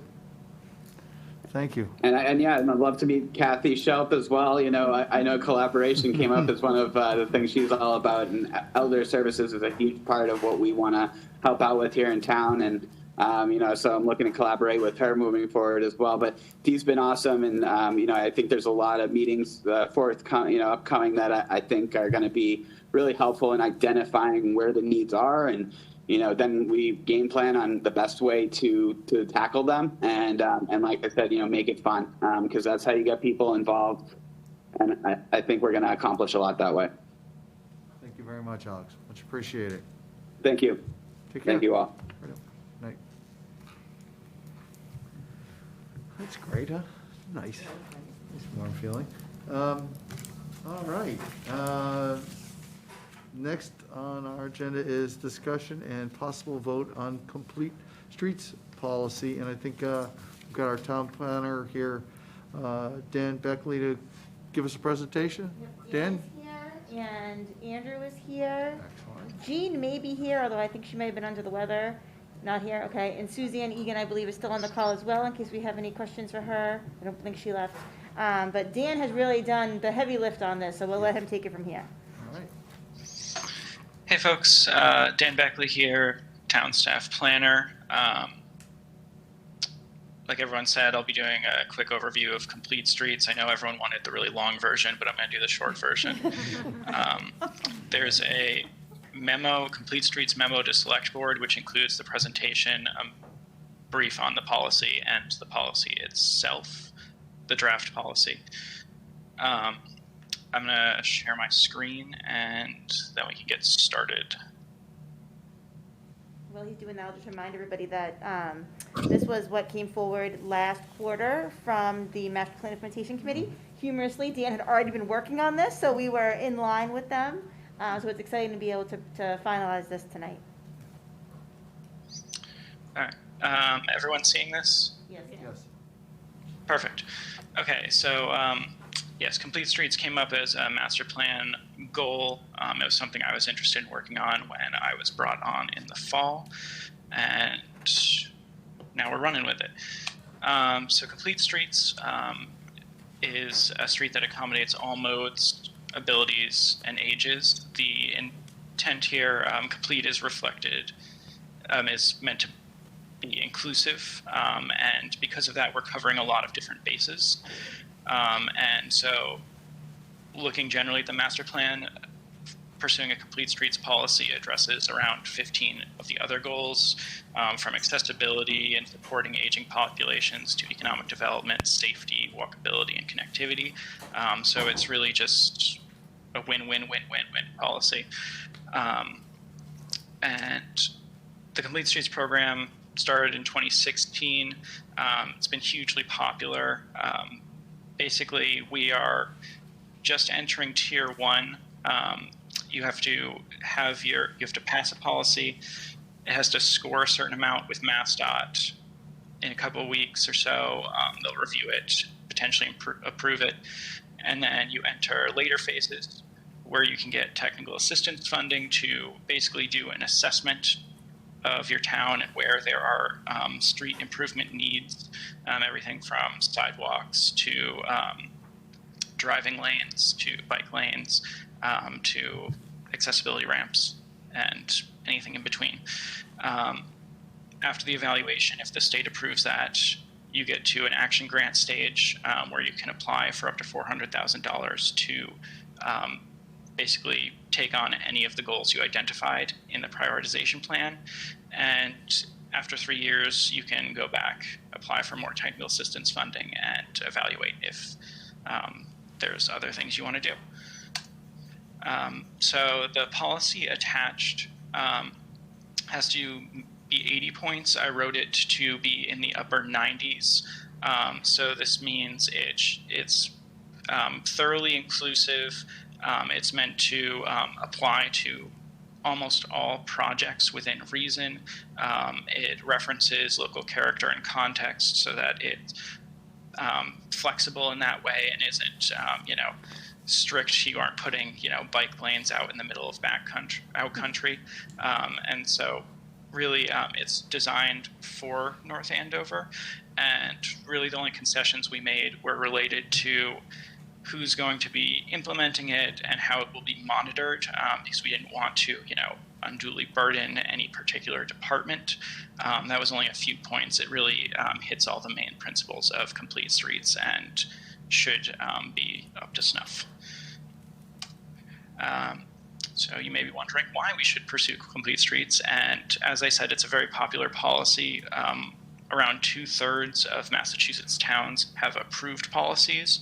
Even more have written policies. Some haven't been approved. Over half have approved prioritization plans. A large majority of those who apply for technical assistance funding get funding to do prioritization plans. And even after that, a majority of the people who apply for construction grants get them. And you can get up to $400,000. And this isn't one of those things where, you know, most of the grants are under 100,000. A lot of people are getting over $300,000, and a lot of people are asking for money for big projects and are getting to fulfill those. Another reason we should do this is we are a little bit behind. We're the fourth most populous town without a complete streets policy. So once we have a policy, we can start catching up and get a prioritization plan together. Here's just a few examples of the wide array of things complete streets can be used for. So this doesn't look like a street. It's a shared use path separated from the road. It's not paved, but complete streets funding, $400,000. You get to make Lincoln made a shared use path that connected, historic parts of their towns. This isn't a downtown area. It's clearly out in a more rural location. So complete streets can be beneficial and built anywhere. Northampton, I've been through this intersection a bunch of times. No one ever speeds through it. It's a raised intersection. They use the money for curb bump outs, raising the intersection and providing signage. It's extremely safe. It looks great. You can also do pilot projects. So this is what they did in Maynard. They made a few permanent improvements, but spent most of it doing tests of parklets in different locations and bike lanes on different streets. A lot of people, are skeptical until they go out and try the, things you're interested in building and really enjoy them. And this is relevant to North Andover because we have a few different plans that call for, street improvements from safety to accessibility to bikeability. So we're wrapping up the Downtown Improvement Master Plan, which has some substantial streetscape improvements recommended for downtown. The master plan references connectivity, accessibility, and also doing evaluations of where we need these things in town. And the Open Space and Recreation Plan similarly identifies the need for better access to recreational opportunities and connections between neighborhoods. And really this is all to say, a lot of us work together to put together a complete streets policy. We looked at what North Andover was interested in and needed. The select board identified it as something they were interested in. The master plan implementation committee identified it as something they would like to see prioritized. And so here we are. And that is all I have. I'm happy to answer any questions or not. Thank you, Dan. So Dan, what would be the next steps then? Is it to approve the policy and then get that approved through MassDOT and then start looking at some potential projects? Yeah, so the next step would be to approve a policy. It requires signatures from the select board. That goes to MassDOT. They request 2 to 3 weeks to review it. And then there's 2 deadlines by which you can submit a prioritization plan. So you can apply for technical assistance funding at any time.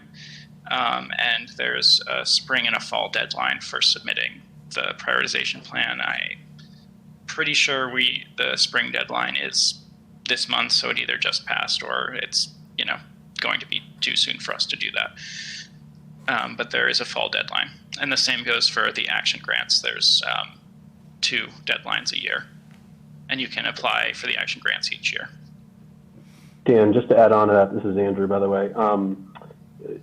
We would bring on a consultant, an engineering firm, to work with us on that technical assistance piece to put together a prioritization plan of projects that the town would want to see us apply for future action grant funding through the Complete Streets program.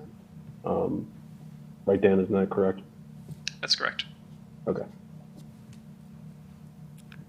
So is there potential here to get public input about the places that we could use this the most? That seems, personally, I'd love to look at, the 2 miles out from every school and see what we can do to improve those areas for our walking students. I have Chestnut Street in my mind right now. There's just one spot that doesn't have a sidewalk, but they're still expected to be walkers. So anyway, I think there's a lot of potential, and getting input from, community would be really helpful to direct this. It's a great idea.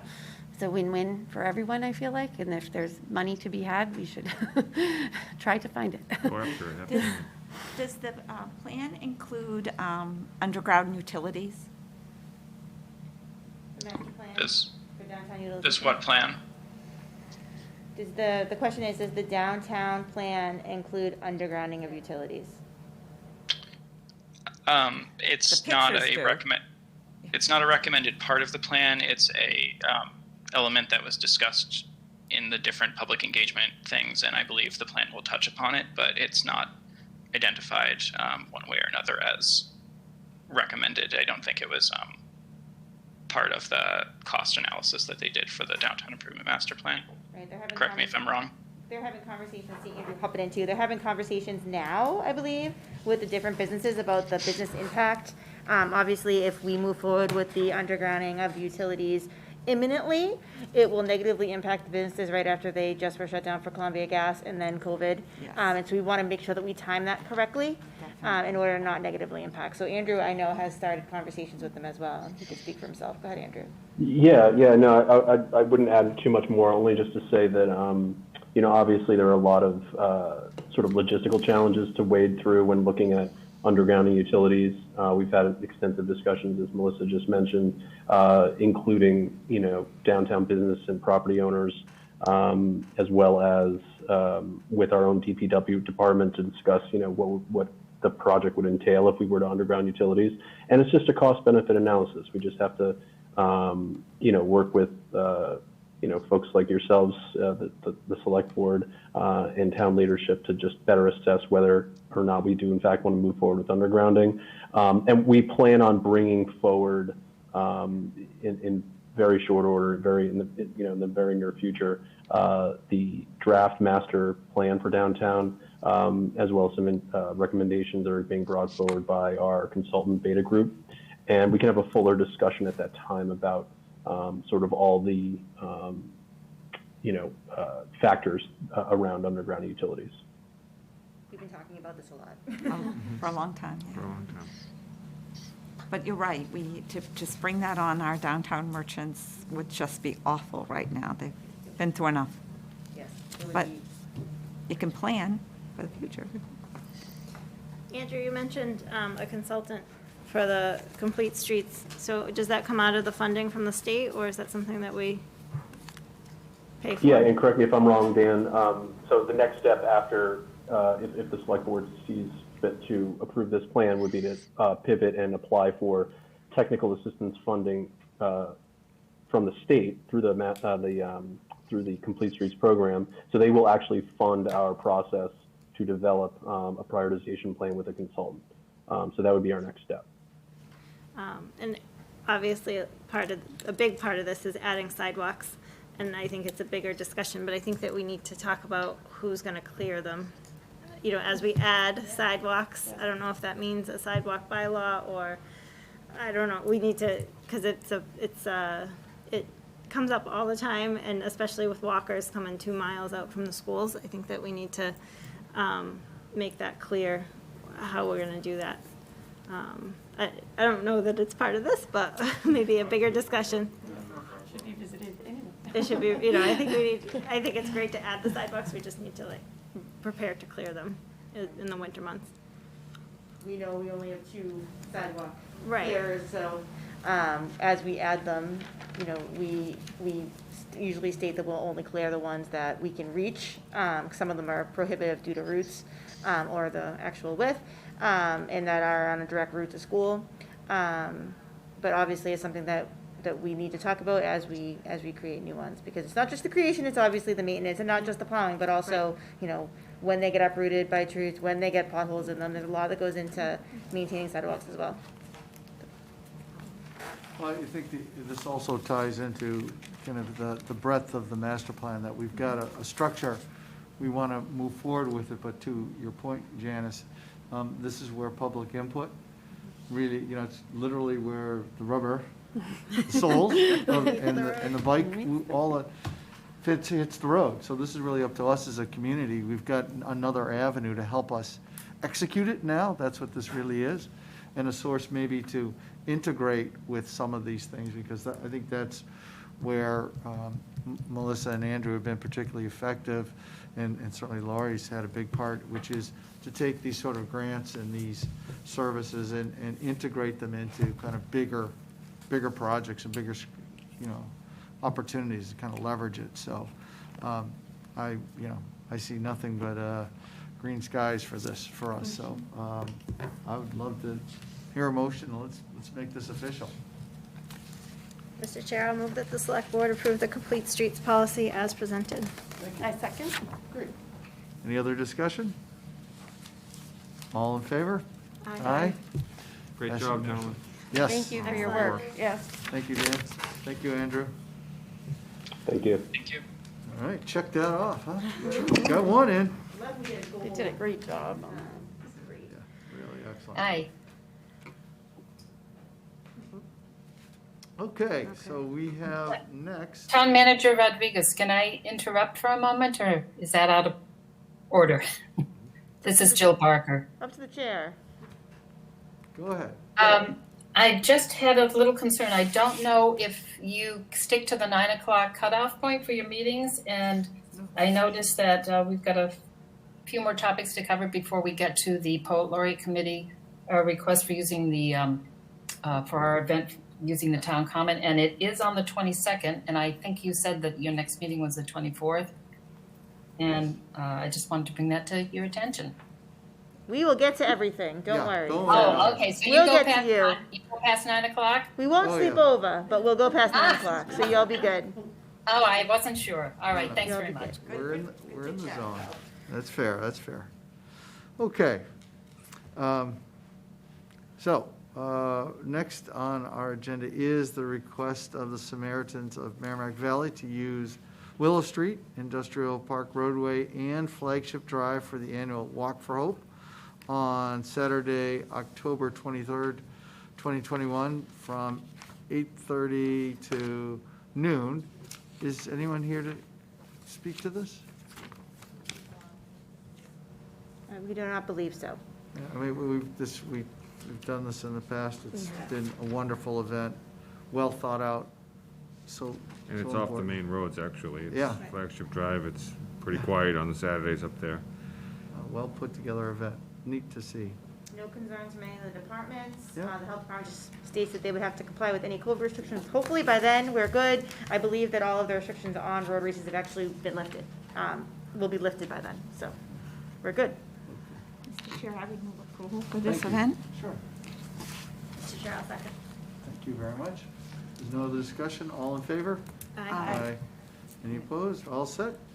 Good to go. It is such a good group that is important to a lot of people. Absolutely. Yeah, I'd like to use my prerogative and just, let's address the request of our Poet Laureate Committee to use the town common on the 22nd of this year from 1 to 3 p.m. for an award celebration for the Anne Bradstreet Poetry Contest. So tell us.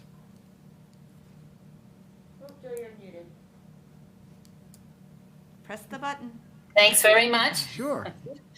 Well, I'm Jill Barker, and I'm the chair of the Poet Laureate Committee in town.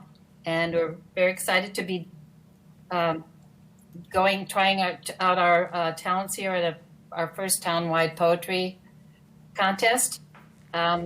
We've been soliciting entries from anyone that's school age or older, and it's for anyone in town who lives, works, or goes to school in North Andover. So we've been in the process now for a couple of months getting this pulled together. We just received all the entries and the judges have done their judging. We're looking forward to having an awards event on the common, the town common, on the 22nd on the Saturday from 1 to 3 p.m. We're learning as we go along here in our planning and carrying out this process. And things are pretty basic this year. We hope to continue it in the years to come, maybe biannually or biennially, I should say, or every few years. We'll see how it goes. Our town poet laureate, Mark Bohr, has been spearheading the operation, and we've been helping him as the Poet Laureate Committee with all the details. Karen Klein is one of the PLC members who's reached out to the North Andover community to find judges for the contest, and she may have even contacted a few of you who are here tonight. And we have a good group of judges and from many walks of life and all North Andover people. So we're very pleased to have them participate with us in this endeavor. The only thing I wanted to mention is that it didn't occur to me about the rain date, since I was outdoor on the common, and I haven't had a chance to check on that as I just thought about this. So I don't know if it's voted on tonight. Do I need to get a separate select board approval if we have a rain date? Yes, just because we may have something else scheduled at that time. So that's- maybe what we could do is we could have them connect with Laurie for a rain date, and you could just say that a rain date as available. Acceptable rain Yes. date as arranged. That'd be All right. fine. Sure. Thank you. Yeah. So that's it. We're looking forward to it. Wonderful. Well, this is good, and we much appreciate it, and this is one more step as we sort of try to work our way out of this, the impacts of the pandemic, trying to bring the Exactly. community together, in a good way, in a safe way, but also a new step. So, are there any other questions from the board? Otherwise, I'll hear a motion. I would move approval. Thank you. I second. Okay, great, second. All in favor? Aye.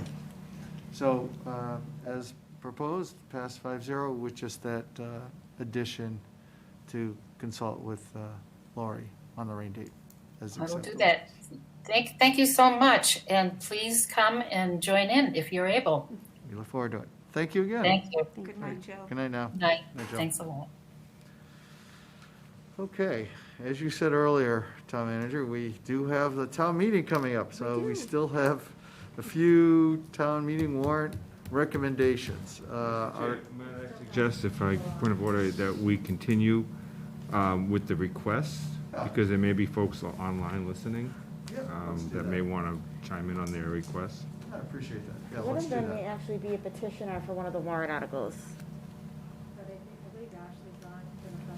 And Ashley's here too. Okay. I'm good with that. Everybody good? Okay, great. Let's just move to H on our agenda, which is request of the festival committee to use the town common on Tuesdays and Thursdays from 6 p.m. to 7 p.m. on June 22nd, 2021 to September 2nd, 2021 for the Summer Fitness Series. That has been a success. Is there somebody here to speak to this? Bet? From the festival committee?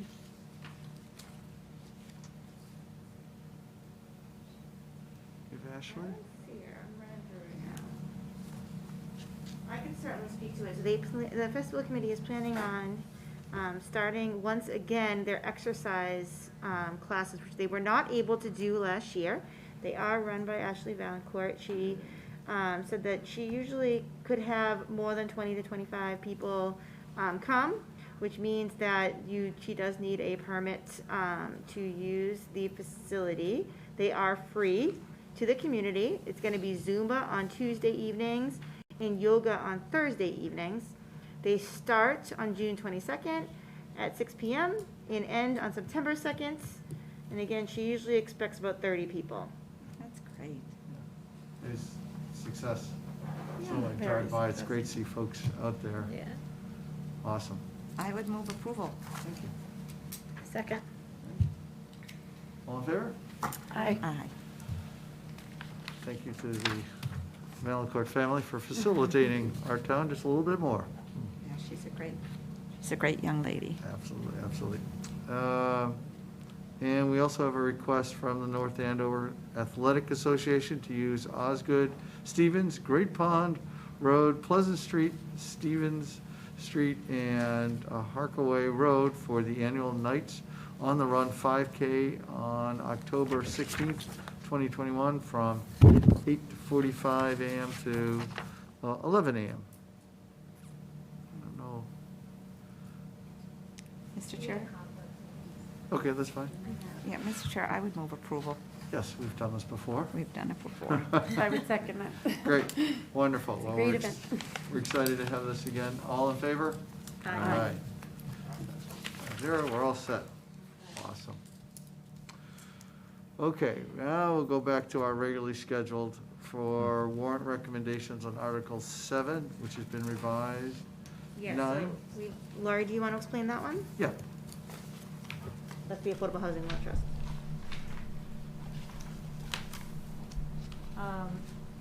So this is the Housing Trust Fund, and the only difference was, if you remember, the reason for bringing this forth was to have it comply with the change in the statute, which allows for support. And we did put that word in the second paragraph, 20-2, but we did not put it in 20-5, paragraph M. So we just added that word support, and then we corrected a clerical error in paragraph O to match the statute. so just a consistency. So it's pretty much a housekeeping kind of thing. Yeah, but since it changed, we just wanted to make sure we brought it in front of you again. Perfect. Mr. Chair, I'll move favorable action on Article 7 as amended. I'll second that. Great. Any other discussion? All in favor? Aye. Aye. Okay, 5-0, good. Thank you, Lori. Article 9, revised. Great, we do have town council here with us as well, because she did draft the change in the article. So as I mentioned earlier, after finding out that Mass Audubon was going to be the partner to our friends the Webbers, we were excited to be able to start moving this along quicker. Our plan had been originally to protect the property, to transfer it to the Conservation Commission for the care, custody, and management, and then come back to a future town meeting in order to do the assignments. Suzanne, I'll let you talk, since she stayed all this time. Right. Suzanne, do you want to explain it? Go.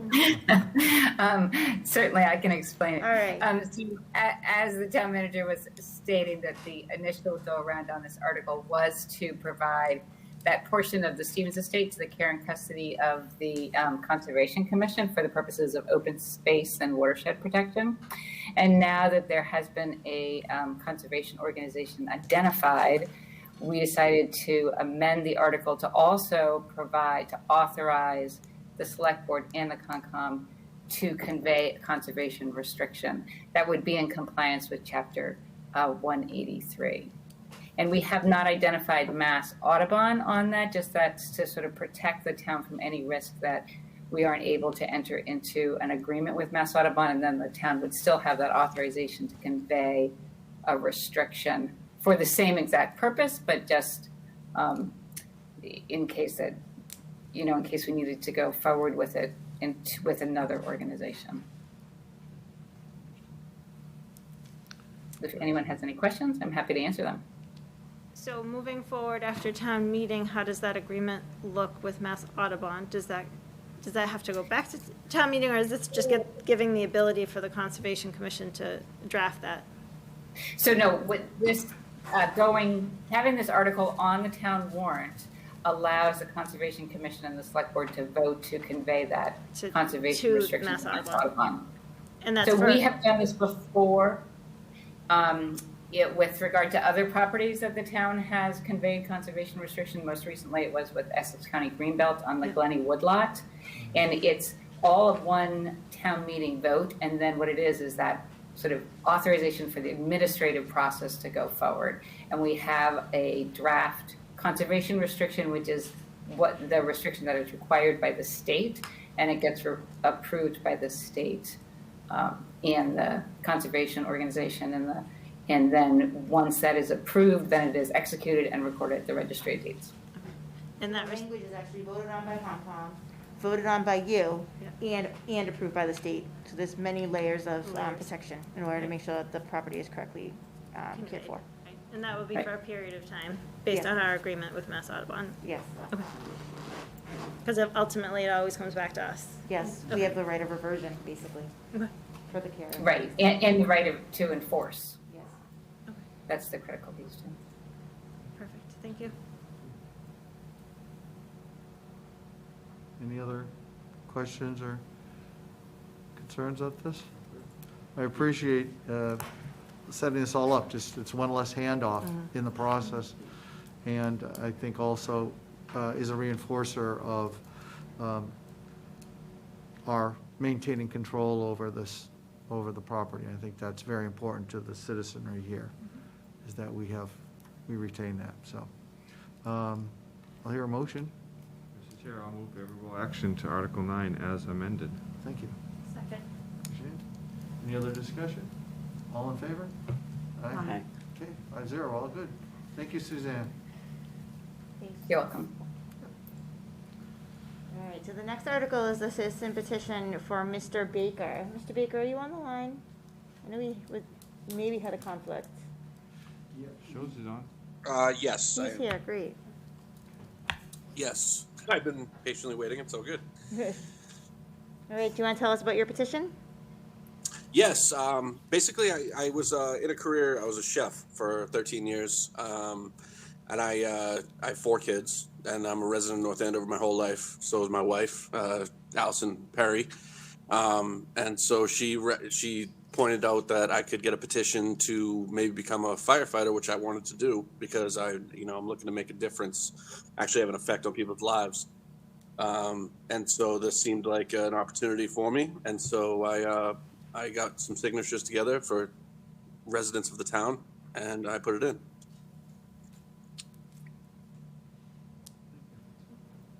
Mr. Chair, I would move favorable action on this. Thank you. A second. Any other discussion?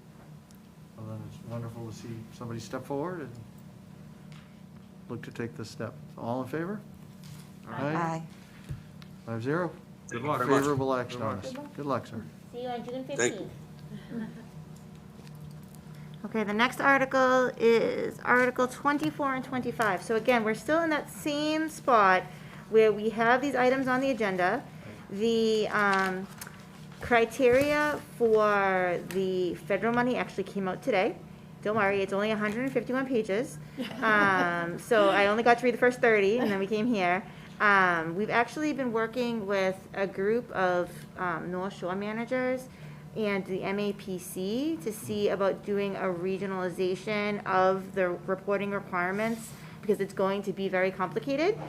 We're trying to figure out within this 151 pages whether or not that's an allowed expense or not, but we'll get to it. But at the time being, we're still closing out the end of the fiscal year. We're still not quite sure what the eligible items are going to be for this new funding.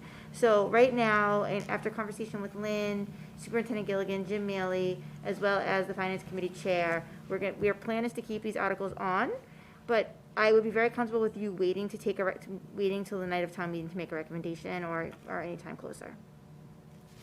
What's the feeling of the board? Yes? I would support the town manager's recommendation. Absolutely. Makes sense. Okay, so the final article that we have is number 32. So we'll Yes. take a vote on that to make the recommendation at town You meeting? don't have to, we can just let it sit. There won't be anything in the warrant. It will just say, boards recommend at town meeting.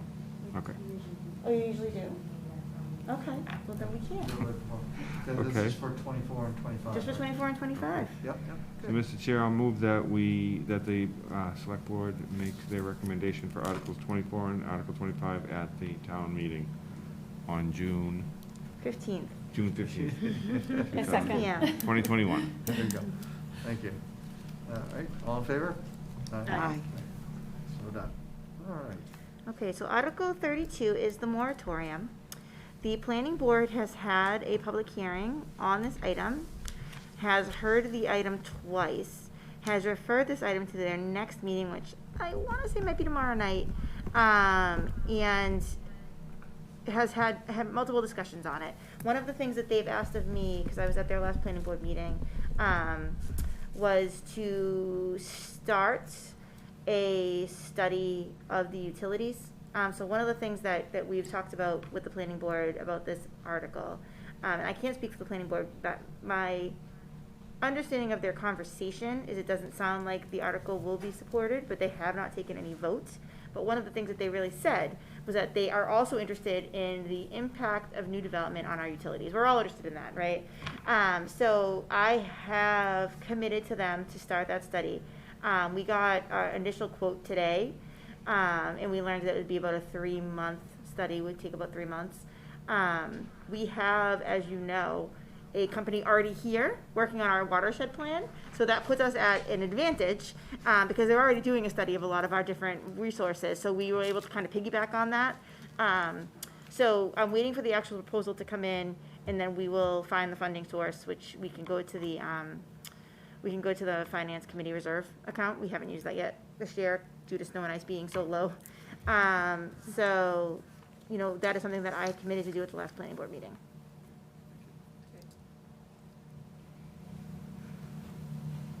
So let's have a discussion. So I see that the planning board has not made their recommendation yet. Well, obviously, Melissa just said that. So do we want to wait until planning board, I mean, generally, we will, you know, kind of dovetail off there or look for their recommendation and see what they do. I mean, I'm happy to vote tonight, but I'm just saying, in the past, when we have zoning articles or articles of this type, we normally wait for a recommendation from the planning board. But, I mean, I'm ready to vote on it tonight, if that was the case. Laurie, are we going to print on the 24th? Yeah, I mean, I can do it the next day if we. So we need to go to the printer the 24th or the 25th of May. So you would have one more meeting if you wanted to wait till the 24th. I don't have any, you know, idea of whether or not they'll vote tomorrow or not. But that's the last day that we'd be able to really get to the printer. What's the feeling of? I personally feel like we've been following this issue closely, and I don't believe that we will learn anything different in the next, you know, by putting it off for 2 weeks, and I feel really comfortable moving forward.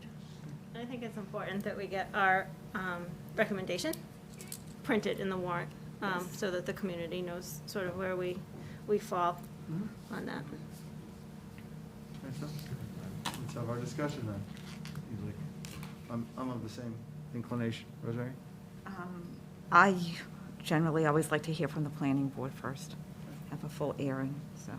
And you're saying that there is a possibility that we could still get it into the warrant. So let me see when their meeting is. Andrew's So gone. we have to have it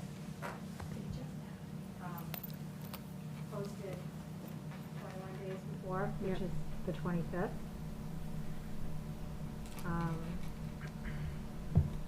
Melissa, it's the 18th. The next 18th. next Thank you, Tuesday. Andrew. I knew you were hovering back there somewhere. You can't get enough of us. This I'm little still here. voice in the background. And then our next meeting is the 24th, so does that give us time to get to the printer? Or We not? would have to print them in-house We for the would ones want- that need to be right. posted. We have to post them on the 25th. That's like the very last day we'd have to post it, so we wouldn't have printed copies. We would print them ourselves and. And just place them at the 6 places. And it'd be online, obviously. It's possible. Yeah, Sounds like it's set in a close. Yeah, I just don't see that. Certainly if something radically changes, we still have town meeting, right? Sure. So ultimately, this is still our recommendation. I'm inclined, kind of given the general consensus here, I agree with you, Rosemary, that generally we wait for planning, but since it's been there a couple of times, we've all have listened to the meeting Yeah. and kind of hear where the discussion is going. I'm comfortable with proceeding. So let's open up the floor to that discussion. Do we want to make a motion so that we can open discussion? Oh, yeah, okay. Motion. Mr. Chair, I'll move unfavorable action on Article 32. Thank you. I'll second that. So, discussion. I mean, just based on, you know, the work that the Master Plan Implementation Committee has done to break it down for us, you know, I want to review it more closely, but given what I already understand about the process, the significant impact that we already are seeing on our senior center, which to me we need to make sure that that happens. For all of these reasons, I think it's not in our best interest to move forward with a moratorium. I do think we definitely need to be cautious with development, but taking, opportunity off the table is not the way to go. Yeah, and I think, I've had thoughts about it and what some of my concerns were with it. And then I think tonight, I know Kelly cautioned us not to count them or count them up, but I think them listed and somewhat enumerated crystallizes it for me. The number of negative impacts that it would have on the strategies that were identified during the master planning committee by the citizens of this town, and to look and see that overwhelming number of negative impacts based on the opinion of the implementation committee. I think that really flies in the face of what the citizens of this town brought forward during that whole process, where they sat and put all those little yellow sticky notes up there and collected hundreds and hundreds and hundreds of input from town folks, or town people, on what they would like in the direction they'd like to see the town go. And then here it is, we look at what this would do and how it would negatively impact all of that input. I think my decision is clear. It's absolutely worth noting, like, the number of people who were involved in that master planning, and, what an open process it was. And, so I appreciate that and agree with you. No, I was just going to say, part of the article, the way it's written, and it's pretty broad the way it's written currently, but what they're asking for is, a traffic study, a school study, utility study, a housing study. We've done a production study. We've done a lot of these things already, and I really appreciate that you're going to push forward the utility study, because I think that's important.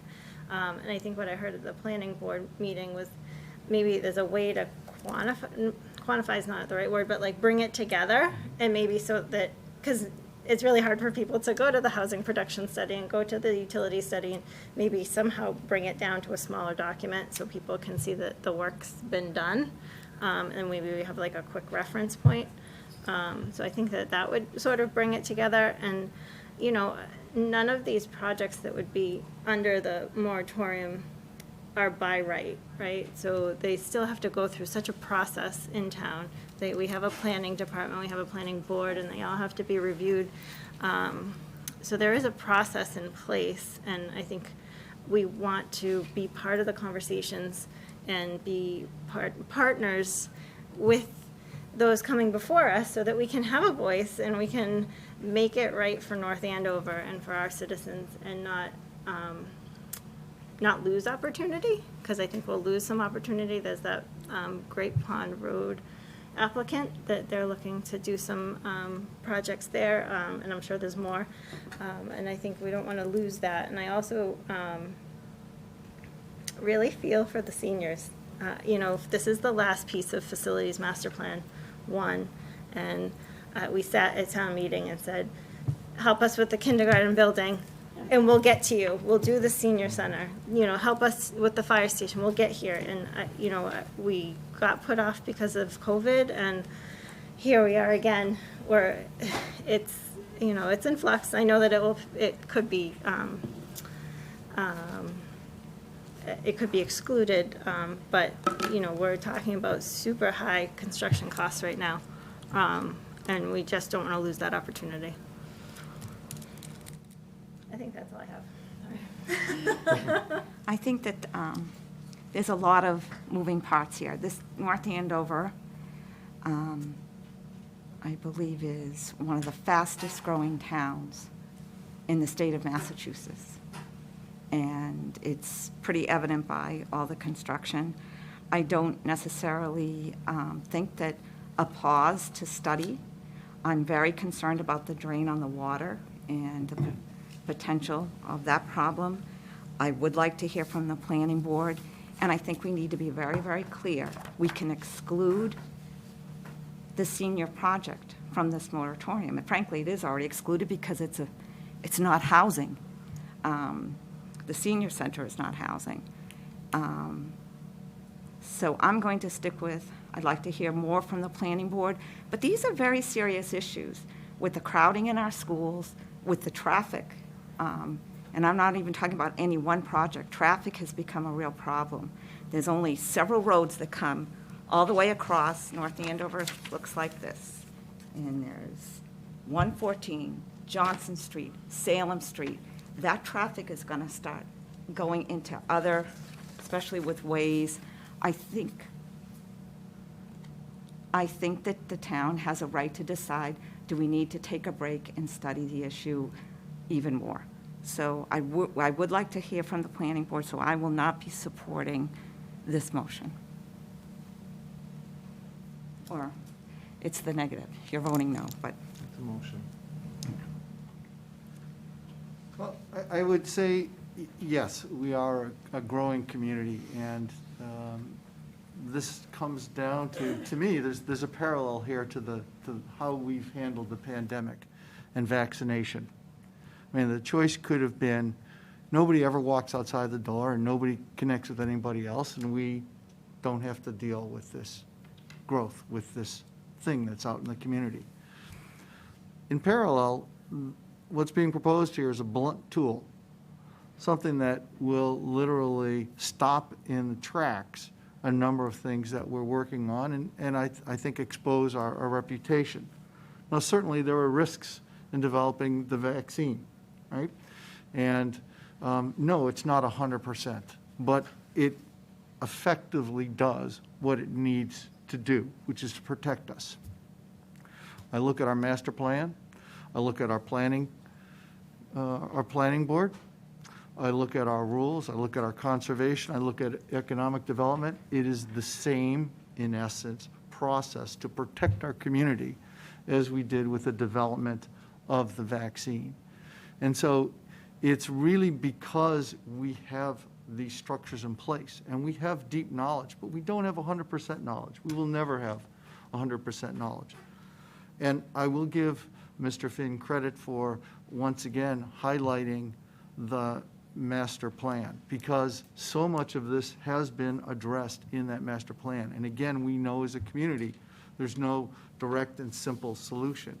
But the reality of this is, we are, with a moratorium, you're impacting tax revenues potentially, which is revenue that could be used to expand programs, or something that, you know, Rosemary, you certainly brought up over the years, which is, and we look at giving some relief to residential owners. We can make that choice if we have these revenues in. We know that housing development impacts historically is linked to commercial development. And so, you know, when you kind of put these pieces together and then you go down the next level, realize when you're talking about 3 units and up, let's get into some real details here. 3 units and up. 8% of the housing stock in North Andover are 3 and 4 unit properties. So this, again, talking about a blunt tool here, that 8% of homeowners, property owners here in North Andover would be frozen out, right? And even if you create a cutout for that, you create a cutout for the senior center, you still don't get at what's really underneath this all, and that's, let's talk about housing affordability in this community, right? We have the statistics, and I think that's one of the pieces that gets lost as we're talking about traffic and inconvenience to our lives. I get it. That's concerning, but this is also impacting the fact that 26% of our community has a household income of under $50,000. Finding an affordable place to live, to stay in this community because your children are in the schools or because you grew up in this town. Shutting the door to some solutions for those folks, to me, cuts against our values as a community. And you can, you know, we can kind of walk through the same calculation for seniors, right? There's an opportunity here for seniors, and as a matter of fact, there was again, you know, there have been these sort of snippets taken from the master plan, which were comments. But let's go into really what the narrative is.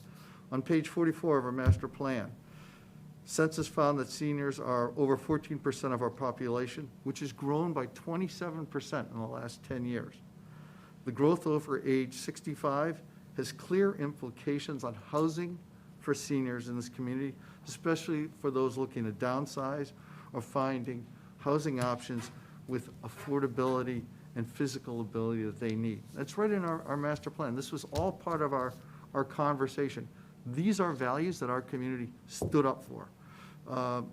You look further, you're talking about the 40B threshold and dealing with that. Is it not better to work on a collaborative basis than to leave ourselves exposed? Because again, this is something that you don't see until you peel it back. But this proposed moratorium would really allow 40B to be implemented without the kind of controls and collaboration we have experience with. And if we know nothing, just think about the discussion we had an hour ago. We got to a great solution with the Stevens estate because we came through collaboration, and it was driven by what this community wanted. What this community wanted, we stated in the master plan. And the other thing is, again, page 40 of our master plan. Throughout the master plan process, residents repeatedly described ever-increasing housing prices that are keeping out young professionals, families, and pricing seniors out of a community. The desire for housing choice is prevalent. These are the realities of what that master plan, that 190 pages, is about. And ultimately, we are growing an attractive community. That's awesome. That's the reality of the world. There are, how many communities would trade for the challenges we have in terms of growth and opportunity? So we're going to have these realities of life stresses with traffic and so forth, but we've got processes to deal with that. And I come all the way back to the beginning here, which is we have to master plan, which we as a town pulled together and approved. We have a planning board, we have a conservation commission, we have these resources to make sure the implementation is in place. So I appreciate your patience in letting me go on about this, but I feel so strongly that we have a great direction in this community, and taking the wind out of our sails with this at a critical time is unnecessary, and to me, really undermines the values that we've expressed as a community. Mr. Chair, if I may just Sure. add one other thing too that I meant to say earlier, but also, I believe one of the projects I'm sure that pushed this moratorium proposal forward was the Royal Crest project. And, the size of that and the scope of it. But let's not forget that project, to move forward, still needs a vote of town meeting. Mm-hmm. So with or without the moratorium, that needs a vote of town meeting. Town meeting is going to have to pass that overlay. A couple others that have been recently developed, Princeton Properties, let's remember that also needed a vote of town meeting for the building heights. Mm-hmm. So that was approved at town meeting for that project. The Knights of Columbus also required a vote of town meeting for the density of that project. So 3 of those projects that are newly developed required a vote of town meeting. So with or without a moratorium, town meeting still had to approve those projects. Also, when and you touched on it, with the planning board, we have the planning board, we have conservation, we have the zoning board, all of these boards doing their job, and the studies usually happen organically by these boards. So when something like the Royal Crest project, they've required a study on the schools. They required a fiscal impact study. So these studies occur organically, and most of the time are paid for by the proponents. So those exist. These safeguards exist because they're built into the process that we go through with the planning board. So I just wanted to call that out, that those 3 projects, or at least 2 have already been voted for. 1 will need to be voted for if it moves forward, and then the planning board. So that covers my items. Any other thoughts from? I just, I know growth can be scary, And I think what you said, other towns would love to be in our position that people are attracted to live and work and go to school in North Andover, right? That's why housing prices are where they are in our town. But there's a housing crisis throughout the country. And, you know, Dick, you're right, like the developers that come and then they pay for these studies, you know, that's the other side of it. Where's the funding source in this warrant article? There is none right now. That needs to be addressed. But again, I go back to the fact that I think we've done a lot of the work. It just sort of needs to be brought together. And I think that all those safeguards, we have those departments to uphold the safeguards for our town, and let's work through the process and be a willing participant instead of shutting the door down, and get to that collaborative end result that we can all work together. And we've got so many partners in town, whether it's our residents and the business owners, Merrimack College, you know, the town. We just need to, we get to a better result when we work together instead of shutting the door. This doesn't shut the door, it just calls for applause. We're going to lose opportunity. Or it could make new opportunities or make for a better plan.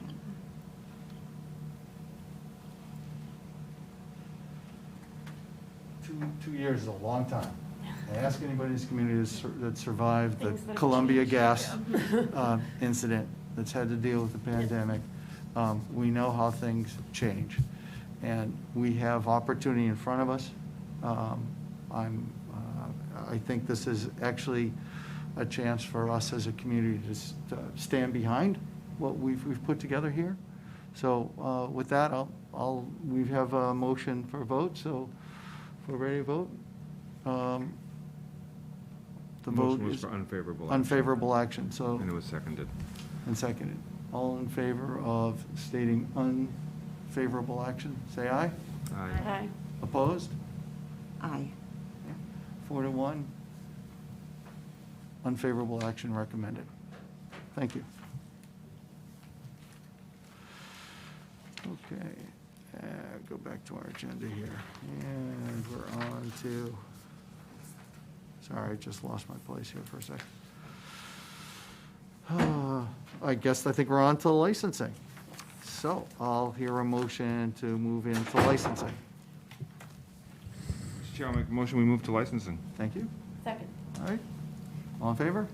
Aye. All yours, Rosemary. Okay, great, thank you. We are now in licensing. We have 3 items this evening. The first one is a 1-day wine and malt liquor license application from Ashley Piazza of Smolak Farms. The event is the Whim Dinner to be held at Smolak Farms under the tent June 2nd, 2021.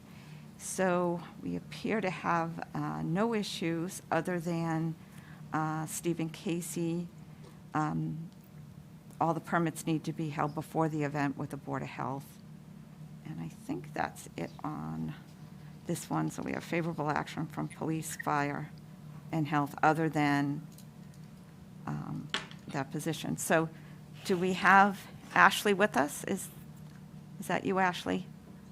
No, this is Deb from Butlers and Bard. Oh, okay. So are you speaking on this or not? Or are you waiting for your next one? I can answer any questions on the bar service side of it, but on the licensing for the permits and stuff, Ashley would have to. Okay, that's fine. I'll move favorable action. Okay, we have motion for favorable action from Chris. Do we have a second? I'll second that. I never heard motion for favorable action. I'm assuming you move approval. That's okay. But it would be a favorable action. It so- does. Favorable action of approval. Yeah. You haven't made a motion in a while, so I know, you're a little out of practice. So we I'll have, second your motion for favorable action. Thank you. okay. Any discussion, any questions? Okay, all those in favor say aye. Aye. And that is a unanimous vote.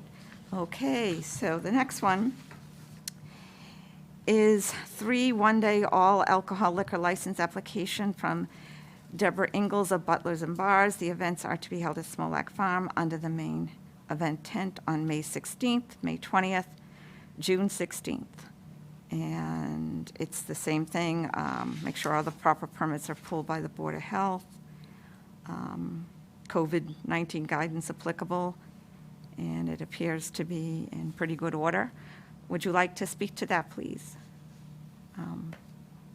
Everything we're supposed to do for COVID-19, we're all vaccinated. Oh, that's, We wear masks and shields. Do cocktail service to the guests versus them coming up to the bar. okay.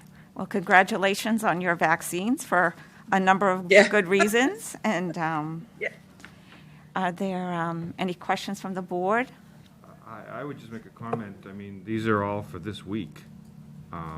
That seems, you're getting these right under the wire here. I would suggest in the future you get these in a little bit earlier. I mean, Actually, we just booked these. Yeah, oh, you just booked them?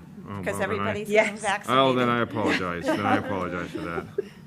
Then you had no These idea. are just new bookings. I usually give at least a 30 to 60 day notice on all my license permits when I submit them. Well, then thanks for getting them in on time. And congratulations on the bookings. Yeah, exactly, exactly. We, With the restrictions lifted, we must be seeing a lot of people who want to celebrate. All of a That's sudden, right. yeah. Nice. Short order. Are you seeing an increase now with the restriction change? oh, come back. I mean, a micro wedding just came in. Well, that's pretty good. I know. That's a busy day. You got a bridal shower and a wedding on the same day. Wow, Actually, I think hope it's there's not a the same couple. misunderstanding on that date. I think it's, one is for the 16th, which is the bridal shower, and I think the other one is a incorrect date. It's for June 14th. Oh, okay. It's I think listed that- here as May, Yeah. it's on ours as May 16th. So do we need to make a correction on that? Yeah, because I sent it, Suzanne had responded saying that she corrected it, and they said it might be a typo. Yeah, maybe I didn't get it in my updated package. So just to be clear, so the dates, the bridal shower is May 16th. The wedding is Correct. June 14th. June 14th for Hart McCart. And then the cocktail party is May 20th. Yes, those are all correct. That's correct. It says on the application, it says the 16th. Does it say a name? Let's see. Are we talking about the micro wedding? Yes. Yes. The micro wedding for Hart McCardle has a date Yes. event of June 16th. Yeah. It's supposed to be June 14th. I sent a communication. Yeah. Okay, it's not updated in here. Well, I mean, of course, it's the board's pleasure, but we certainly would hate to cancel somebody's wedding a few weeks before. I mean, They've probably been waiting long enough. Well, this one says alcohol will be removed on June 14th. Oh, so that. What is June 14th? Is it a Saturday? It has to be if it's going to go till 9 o'clock, so it's got to be a Saturday or a Sunday or a Friday. This is a Monday night wedding. So it's the 14th. June 14th, Monday night. Yes, the 14th. It says date alcohol will be delivered as, The 11th, makes sense. I think they might have switched it.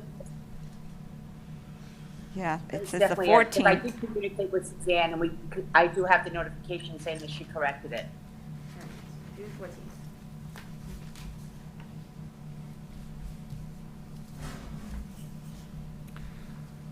Okay, so I will make a motion then that we grant approval for the request of Deborah Ingalls of Butlers and Bars for 3 one-day all alcohol license and a waiver of the police detail for the following dates: May 16th, 2021 from 11 a.m. to 4 p.m., June 14th from 4:30 to 9 p.m. That's a Monday night? Yes. Yep. I don't know, does the entertainment license allow for after 8 o'clock on a weeknight?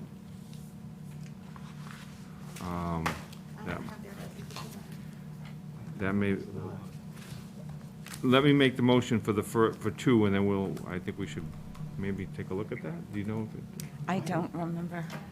Hold on, we can pull it up. Okay, so I'll make a motion for the bridal shower on May 16th from 11 to 4, and the cocktail party on May 20th from 5 to 9. I'll second. Well, what friendly amendment, maybe we could do the micro wedding with end time consistent with license Yeah. requirement, then Okay. we can do them all. I'll accept that amendment. Okay. Are you seconding I'll that? second. Both the amendment and the friendly amendment? Okay. Any further discussion on this? All those in favor say aye. Aye. Okay. Okay, so they're both feverishly looking.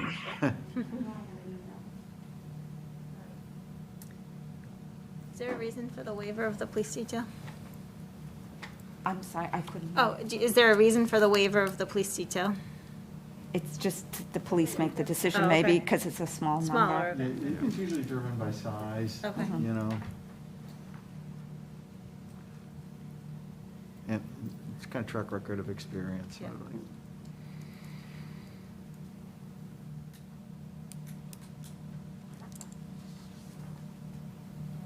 I have the country club, I have. Ooh.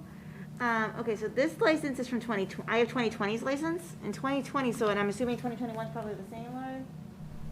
The 2020 license was Monday through Thursday, 8 AM to 9 PM. Oh, it was till 9 PM. Mhm. Okay, Okay. perfect, then it fits.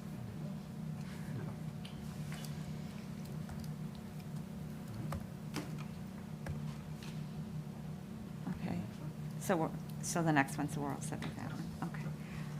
Okay, did we vote? All those in favor, say aye. Did we vote? Yes, okay, thank you. Okay, so the next one is, 2-day wine and malt liquor license applications from Kate Bibbo of Trustees of Reservation. The events are to be held at the Stevens Coolidge House in Gardens on June 19th and June 20th. Madam Chair, we have 3 public comments on this item. Would you like me to read them? Yes, please. Okay. The first one is from Susan Rochwarg, who lives on Old Village Lane. It's Susan Rochwarg and Jeffrey French. Dear Town Manager Rodriguez and Select Board members, I am submitting this email as a resident of North Andover to be read as public comment for the Licensing Commissioner section of the 5/10/21 Select Board agenda. I would ask that you please consider a denial of the 2-day liquor license request of the trustees of the reservation for their Father's Day weekend event at the Stephen Coolidge Place. This 90-plus acre property is located in an R3 zone and does not allow for business operation. The new Stevens Coolidge House has evolved to operation as a musical entertainment venue, a fee-based event center, outdoor bar and gift shop, and retail establishment operating throughout the week, including both weekend days. Please consider the following questions/comments in your review. 1. Please specify the measurable, reasonable amount of noise attributable to this business owner during customer-based events. The owner-operator has shown disregard for the neighbors and has made limited responses to specific requests to lower the noise/music and buffer the sight and sound of constant vehicle and pedestrian traffic in immediate view of neighbors during events. 2. In the 2-day liquor license request, the applicant states family-friendly live music. As we have previously stated, the type of music does not matter when it is so loud we have to shout to be heard and close our windows on a June weekend. It is about the volume and proximity to private homes. 3. This past Mother's Day weekend, the business activity on a holiday Sunday was nonstop. The weekend prior was the same. Please don't let Father's Day be an event with disturbing noise levels and alcohol, in addition to bumper-to-bumper traffic in the backyards of homes on Andover Street, Wood Lane, and Old Village Lane. 4. It is very hard to see the map. Can they also include the location of the roadway access through the backfield and by the detention pond construction as it relates to the rear yards on Old Village Lane and the walkway and pathway where the customers will be walking? This area is surrounded by abutters, and it is impossible to see that from the map submitted and understand the impact. How many customers will they have? 5. What portion of the Father's Day event falls within the regulations of an R3 zoned property? In conclusion, it is disappointing that the vision summary presented by the trustees to neighbors, the select board, and town planners for the preservation of a scenic property to share with more people with greater access to a larger portion of the property for education and enjoyment has become nearly inaccessible to customers with mobility issues and appears to be largely a revenue-generating business operating and growing despite the noise, lighting, and traffic disturbances and quality of life concerns, feedback, requests for respect the butters and other disappointed customers without regard for the residents of North Andover or residential zoning uses. It seems to be turning into a man-made Disney-like attraction rather than a significant natural resource with scenic and historic character and value. Okay, this is the second one. This one is from Kelly Cormier, and she lives on Andover Street. Dear Town Manager and Select Board members, I am submitting this email to either be read as public comment or comment during the Licensing Commissioner section of the agenda. Please consider denying the 2-day liquor license request from the trustees of the reservation for Father's Day weekend. This property is zoned as R3, which does not include businesses, retail, outdoor bar, gift shop, prepared food store, flower shop, concert venue, etc., that they are constantly operating. Please keep in mind that these are not occasional events. This business is now a 6-day-a-week affair. If you feel that you must allow this business to continue to operate, please consider the following. 1. Please specify the measurable amount of noise this business owner can create during their customer events. The business owner has repeatedly shown disregard for the neighbors and specific requests to turn down the noise/music. As previously mentioned at Select Board, Some wording, a lot of these are identical same? to the one you just read. There's Okay. a couple different ones, but. Let me take a look. Maybe 5 and 6 are different, okay, but I think all the others are the same that you just read. okay. So let me look real quick. So one thing that she mentions is that the request for the noise sounds were ignored or not acted on 9/3/20 and 8/30/20, and those are the last amplified music events they were home during. The past weekend, it was very disruptive because she sat with her mother for the first time since Christmas 2019, and employees were carrying supplies into their offices. Customer cars were constantly coming and going, although they were not supposed to be visible from their homes. Their customers are congregating on the new feature walkway directly next to the sitting area in the yard and the children's swing set. The business activity on a holiday Sunday was nonstop. Same thing about the map. The trustees continue to use pictures of my home to promote their business. They have a prop place that lends itself to so much. Even they use it to post a picture of my home. During previous conversations with the board, they were asked to 1, not post pictures of abutting homes, property on their marketing social media, and 2, relocate props that encourage visitors to take pictures of abutting home/property. Pictures of my home were posted on their Facebook site on 3/18/21 and 5/3/21, and while the pictures were removed when I requested it, the prop has not been removed. 7, what portion of the Father's Day Bash are educational? The Butter Your Biscuit Caterer, the Boston Hill Barbecue, the Spigot River Brewery, or the band? None of these seem to be educational under the R3 zone regulations. It has become evident that this is not a group of conservationists trying their best to preserve and share land. This is a business out to make money and disregard the residents of North Andover. The third public comment is from Mary Kilpatrick, and she lives on Andover Street. I am writing to request the board deny or place noise restrictions, no amplified music, on the 2 one-day liquor licenses requested by the trustees of the reservation for June 19th and 20th. This property is located in an R3 residential zone. My property abuts the Stevens Coolidge Place. The trustees plan to sell food and alcohol and play amplified music from 3 to 7:30 on both days of Father's Day weekend. The noise, traffic, and activity in a residential zone will severely impact the neighbors to peacefully enjoy their own properties. The trustees have failed to respond to neighbors' requests to reduce noise from these type of events in the past. And this one also talks about them, trustees operating like a nonprofit venue rather than a public garden, as evidenced by their decision to charge for entry and impose other access restrictions. And those are the 3 public comments. Thank you, Madam Chair. Okay, no, thank you for reading those. Did you want to add something to that, Dick? No, you kind of looked at me like I thought you did. As you notice in your packet, favorable recommendations from police and fire department. However, fire department under firefighter Bob Kilcoyne, access to the building needs to be maintained. Police, there's no issues. Board of Health, it's the same thing. They need to contact the Board of Health to ensure permitting and inspections occur as needed and COVID-19 restrictions follow. So getting back to the access to the building needs to be maintained. I mean, I can't imagine that we would want the building not having access, particularly to the fire department. So, I don't mean to interrupt, but I'm on the call. Hi. hi, yep, just one moment, please, and, no, we saw that you were there. 1 second, please. Oh, good. Okay. Sorry. That's okay. So, Madam Town Manager, that seems like that's kind of a big issue when the fire department wants access to the building. Yeah, I think so I think he just wants to make certain that if they need to get into the building, they're able to access it either with their vehicle or with equipment, meaning the doors would be unlocked and accessible to them. Okay. Okay, go ahead. We'd like you to speak. Oh, thanks. Yeah, we do have a fire access road to the building, and it would be unlocked during this time, so I don't see a problem with access there. Okay, and as far as vehicles not impeding a fire truck or an ambulance to get through, you're maintaining that as well? They won't be Right, blocked? part of the renovations, we now have an actual parking lot and designated accessible parking and fire access roads, so everything is organized and easily accessible.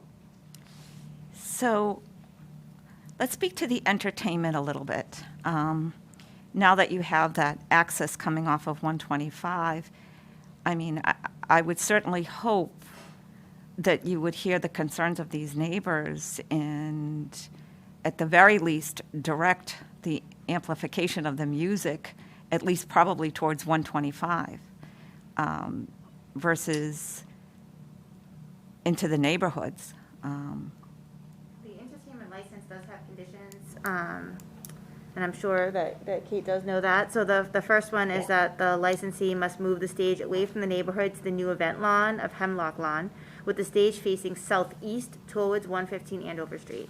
The second restriction is that amplifiers on stage must face southeast towards 115 Andover Street. Yes, we are aware of those restrictions on the entertainment license and are set up to follow them. Are those consistent with restrictions in the past? Like, because the complaint has originated in the past, have you had the opportunity to have these events yet with these new restrictions? So in the 2020 entertainment license was when we negotiated the majority of the new restrictions. These are a little bit different because of their new setup, the ones that we passed in Right. 2021. But we started looking at their restrictions back in 2020. And Conditions on so, the license. yes, to answer that question, we have held outdoor live music events in line with those restrictions. I guess it's a little, to me, it's just a little, it's a little bothersome, troubling, I don't know the best way to put it, but, you know, the tension between, you know, your facility and the neighborhood seems to still kind of simmer. And, you know, when we had that discussion back, you know, about Christmas and the number of events and so forth, and I guess I don't feel fully satisfied that some of the things that we talked about then, particularly because there were so many more events. And I get it. I mean, it's a great facility. It's a wonderful place. All those things that make it important to North Andover. But we still have those concerns which are echoing up from the neighbors. And again, some of it is, it's the proximity. And I guess I want to feel a little better that there's communication and collaboration, or at least better understanding with some of the neighbors there. And to that end, when was the last time that you knocked on the doors or, you know, Zoom called or however you do it with those immediate neighbors? Has that been recent? Yeah, actually, one of the trustees' vice presidents, Beryl Jolly, has spoken to both Kelly and Mary and several other neighbors in the past, I want to say, week. I missed the first name of the first comment on the license. And what was the result of those phone calls?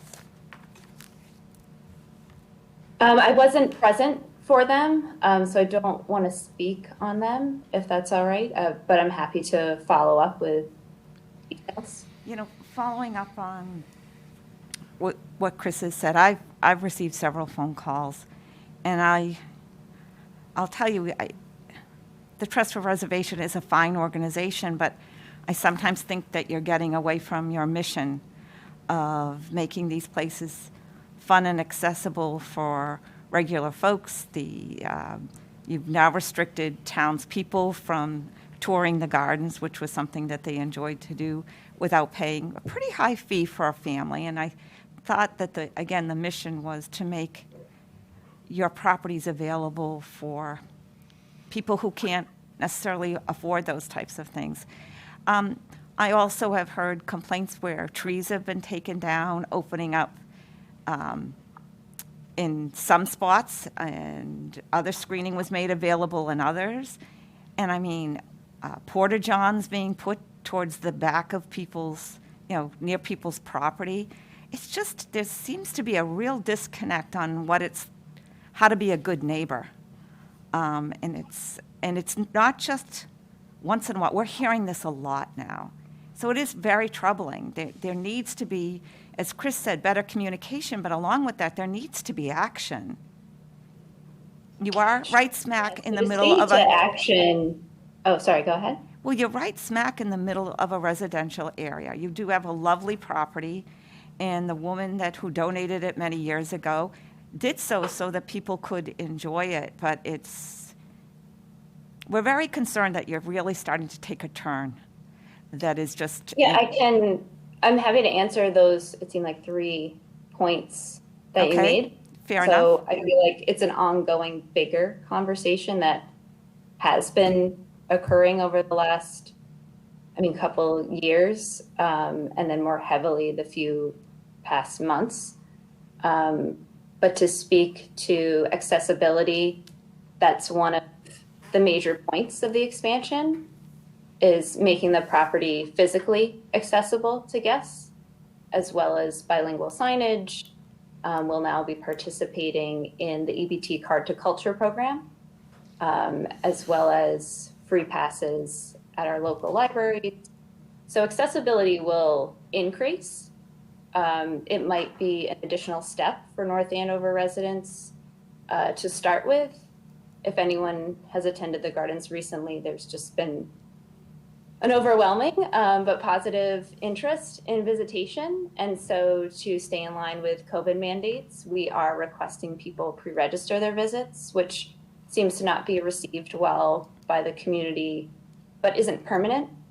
But we're just trying to both manage, offering the best visitor experience we can and limit any type of crowding. But also we're stewards of this physical property, and so we need to be mindful of best caring for the space and habitats that we manage. So it's definitely a balance between people and planet. And yeah, still working on communicating how best to reach. If you took that phrase or a couple sentences that you just used and put that on how the homeowners feel, you wanted to best care and best practices, and well, that's how they feel about their home, where they have small children who are being affected by the noise. And again, I'm really disturbed that your property opened up to some of the neighbors without regard to now their privacy and it seems to me that you've addressed that on other people's property, but a property on Old Village Lane, you sort of did it, and now this person is has no real serious screening between his property and the estate. And so that kind of really interferes on their quality of life. I don't think I know, you're saying they, but I don't know who you're referring to. Well, the Stevens Coolidge estate has been contacted with the concerns of this family on Old Village Lane. But- Okay, sure. I'm probably just not privy to that. So it Really? makes it difficult for us to sponsor these events when it's causing pain and hardship to the surrounding people who live there. And I have to agree that it sounds like a lovely event for Father's Day, except maybe if you were going to be planning a nice family gathering at your house for Father's Day. And you're kind of in the midst of all of this. It's troubling. Sure, I have, I guess, a comment in that this would be our 5th annual Father's Day event like this. And then also a question, and I don't know if this is the right forum, but if we've been hosting, live music events in the summer months the last few years, and I mean, that would have been on the schedule for this year. What is the process moving forward to keep those on the schedule, to continue with that plan, just so we can plan in advance? I think what Selectman Nobili said, you need to be communicating more with the neighbors. And I think from their perspective, it's an issue of there's so many more events than there ever used to be. So it's more of a constant disruption.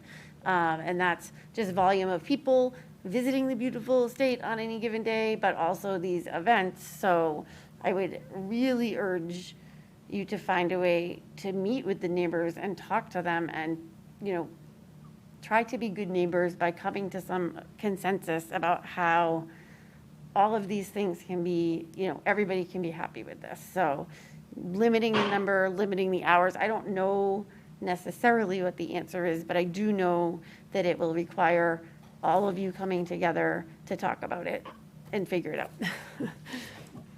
Yeah, and Kate, what I would add to that is, when these events first started, I think you said 5 years ago, they weren't as frequent, and you know that I've been to many of them, and I enjoy every one of them. They've been very, very nicely run events.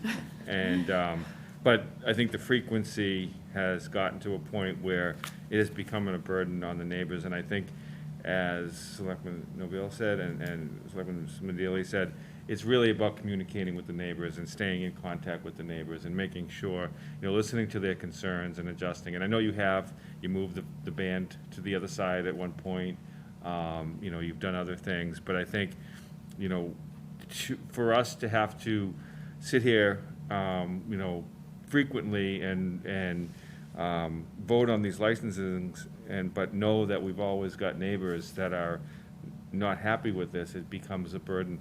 And it becomes very difficult to go through the approval process when you've got town residents that are being impacted negatively by the events.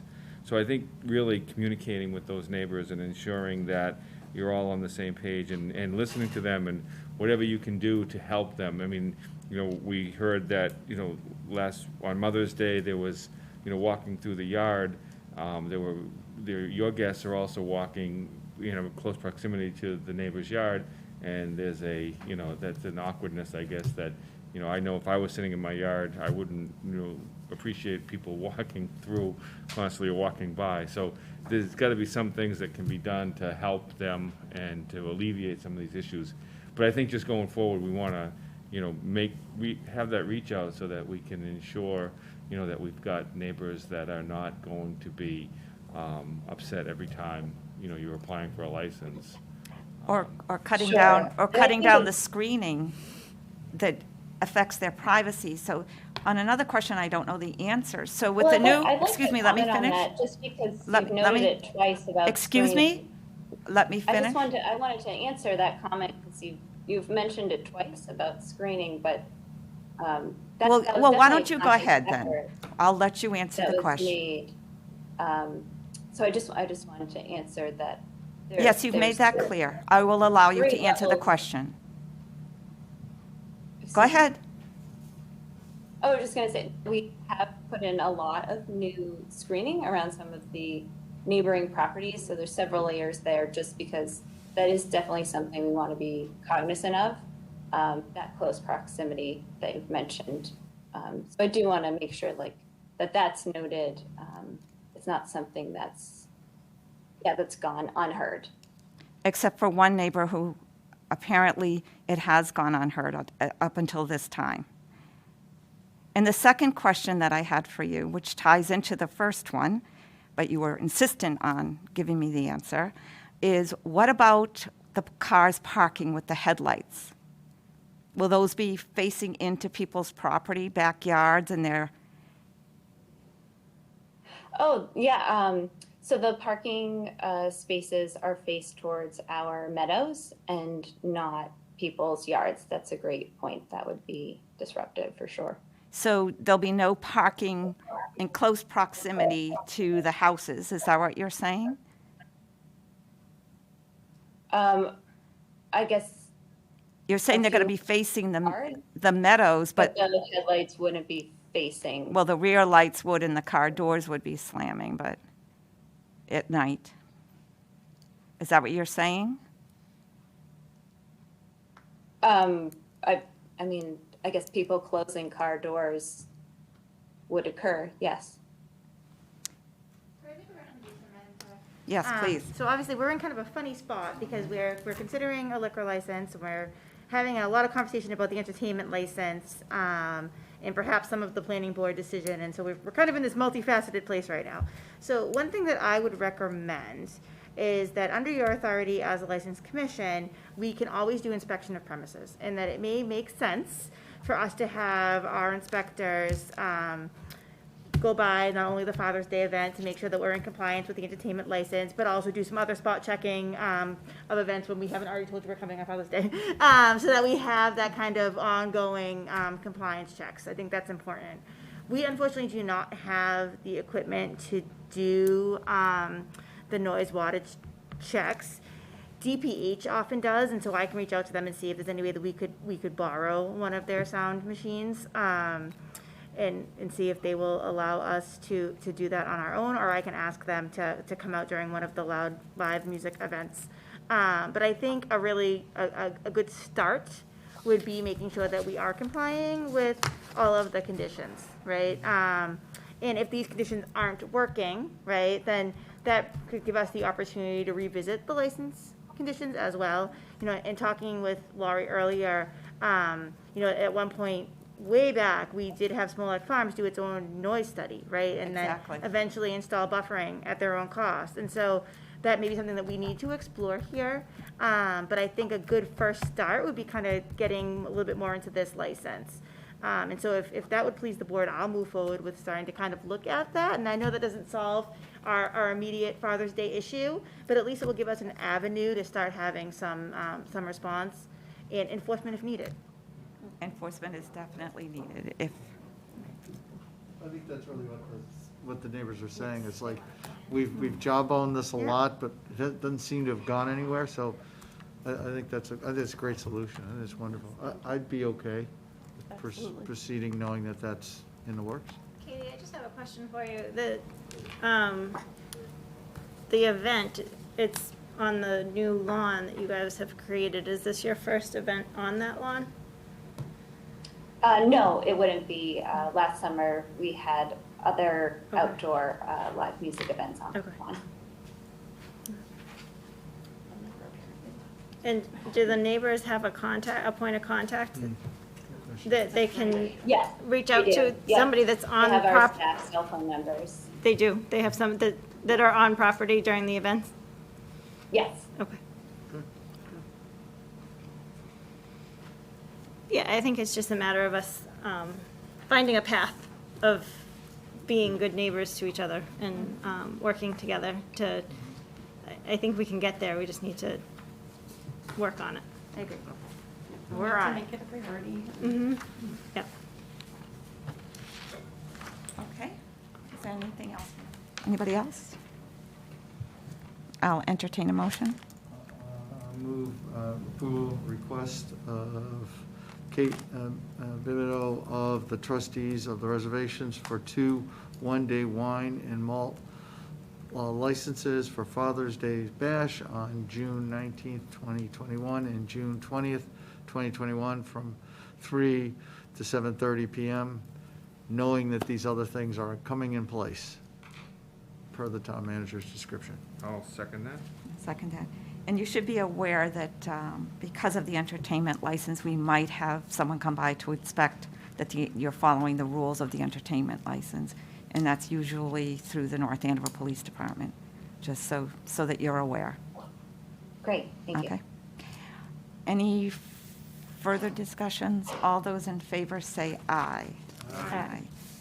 And that's a unanimous vote. We wish you well, but we hope that you will take these issues very seriously. And I certainly wouldn't be putting any porta johns over near anybody else's backyard.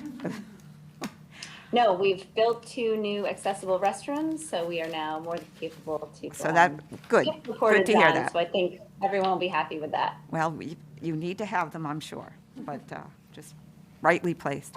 Okay, great. Thank you, everyone. So I'll entertain a motion. Thank you. Have a good night.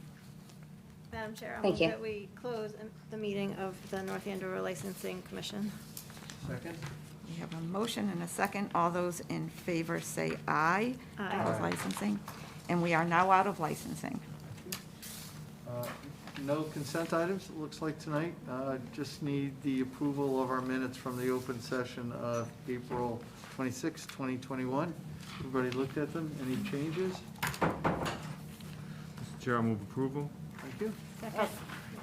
Second. All in favor? Aye. And it's approved, 5-0. Old business. Town manager, more information for us. Nothing under old business, but we can go to the town manager's report. How does Yeah. that? All right. So I don't know if you guys got a chance to look at the business permitting guide, Yeah. but they did an amazing job. So kudos to Dan, who's like a superstar. Andrew, Jean, Paul, Amy, everybody. They did such a good job with this, and I think that we're at a point where if you have somebody who is looking to bring a business to town, which we're seeing a lot of, we've been to a lot of ribbon cuttings the last couple of weeks. You know, we really have a really comprehensive way to figure out what you need to do, because it is daunting, especially for somebody who's never owned a business before. So we're very excited to see that, and we're very thankful to them. And this is just informational for you to have. And then the other item that I have is our job vacancy and posting. So we are in really good shape right now. As you know, we appointed Kathy tonight. We have hired our HR director, who you appointed at our last meeting, and she is starting on the 14th as well. We have hired Carla Warren, I can't talk, Dawn Warren, goes by Dawn Warren, as our new town clerk, and she is a North Andover resident and will be appointed at your next meeting. So we're really excited to have her starting on June 1st. The final big thing we have left is the fire chief recruitment.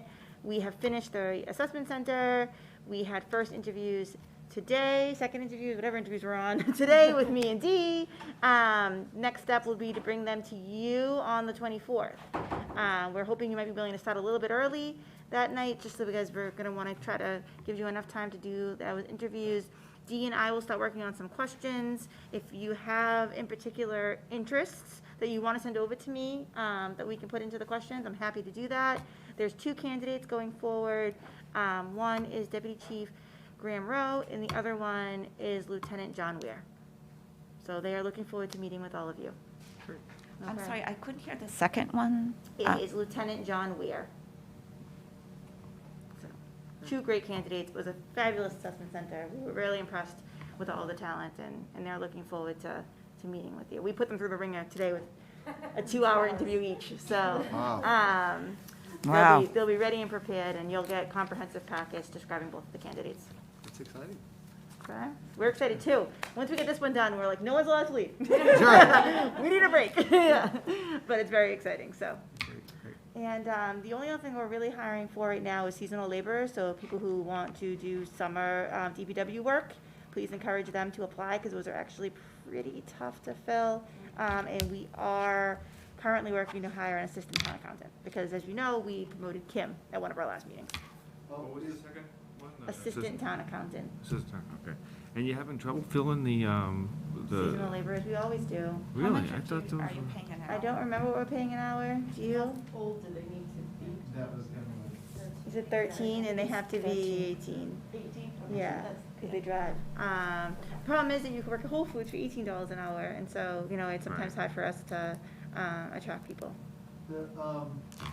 The youth center just did a job fair. We did. I'm wondering if there's any way to kind of rerun that through. Yeah, through we them. certainly could. I know Demi did an amazing job on that job fair. There- It was unbelievable. A lot of 18-year-olds Yeah. around. Yeah, I don't know that that job fair attracts too many of the 18-year-olds, Well, but that's- that- but she could probably send it out to. Yeah. We'll keep on that, but that's always, it always is tough to fill, unfortunately, so. But we'll keep on it. All right, good, great. Select board updates, comments? Meeting's not long enough? We're gonna do what- Let's see. What the What heck? can we talk about tonight? Yeah, what have we covered? I got cleanup day, May 16th, rescheduled. Yay. So it'll probably rain, because it always does. And one of the other really exciting things is that you can now walk in at Stevens Memorial Library from 10:30 to 12 on Tuesday, and 10:30 to 12 and 1 to 3 on Tuesday and Thursday. So people are excited about that. And I want to say thank you for the business guide. As a member of the Merchants Association Board, I think this is an invaluable tool. Absolutely. And yeah, it will be put to really good use because we hear often that it's hard to know what you're supposed to do. So, Well, especially with signs and things like that. Just that's leave so- it all Those out get there. past people and they're very expensive. And then everyone feels bad because that's, like, you're not supposed to have the feather signs and they're all over the place and people pay money for those. so thank you to everyone who worked on that. Any other comments from the board? Okay. Our next meeting is on Monday, the 24th, maybe a little earlier, as we said, or maybe an executive session. So with that, I'll just share a motion for adjournment. Mr. Chair, I'll move to adjourn the meeting. Okay. I'll second. Very good. All in favor? Aye. All right. Stay safe, everybody. Stay healthy. Good night.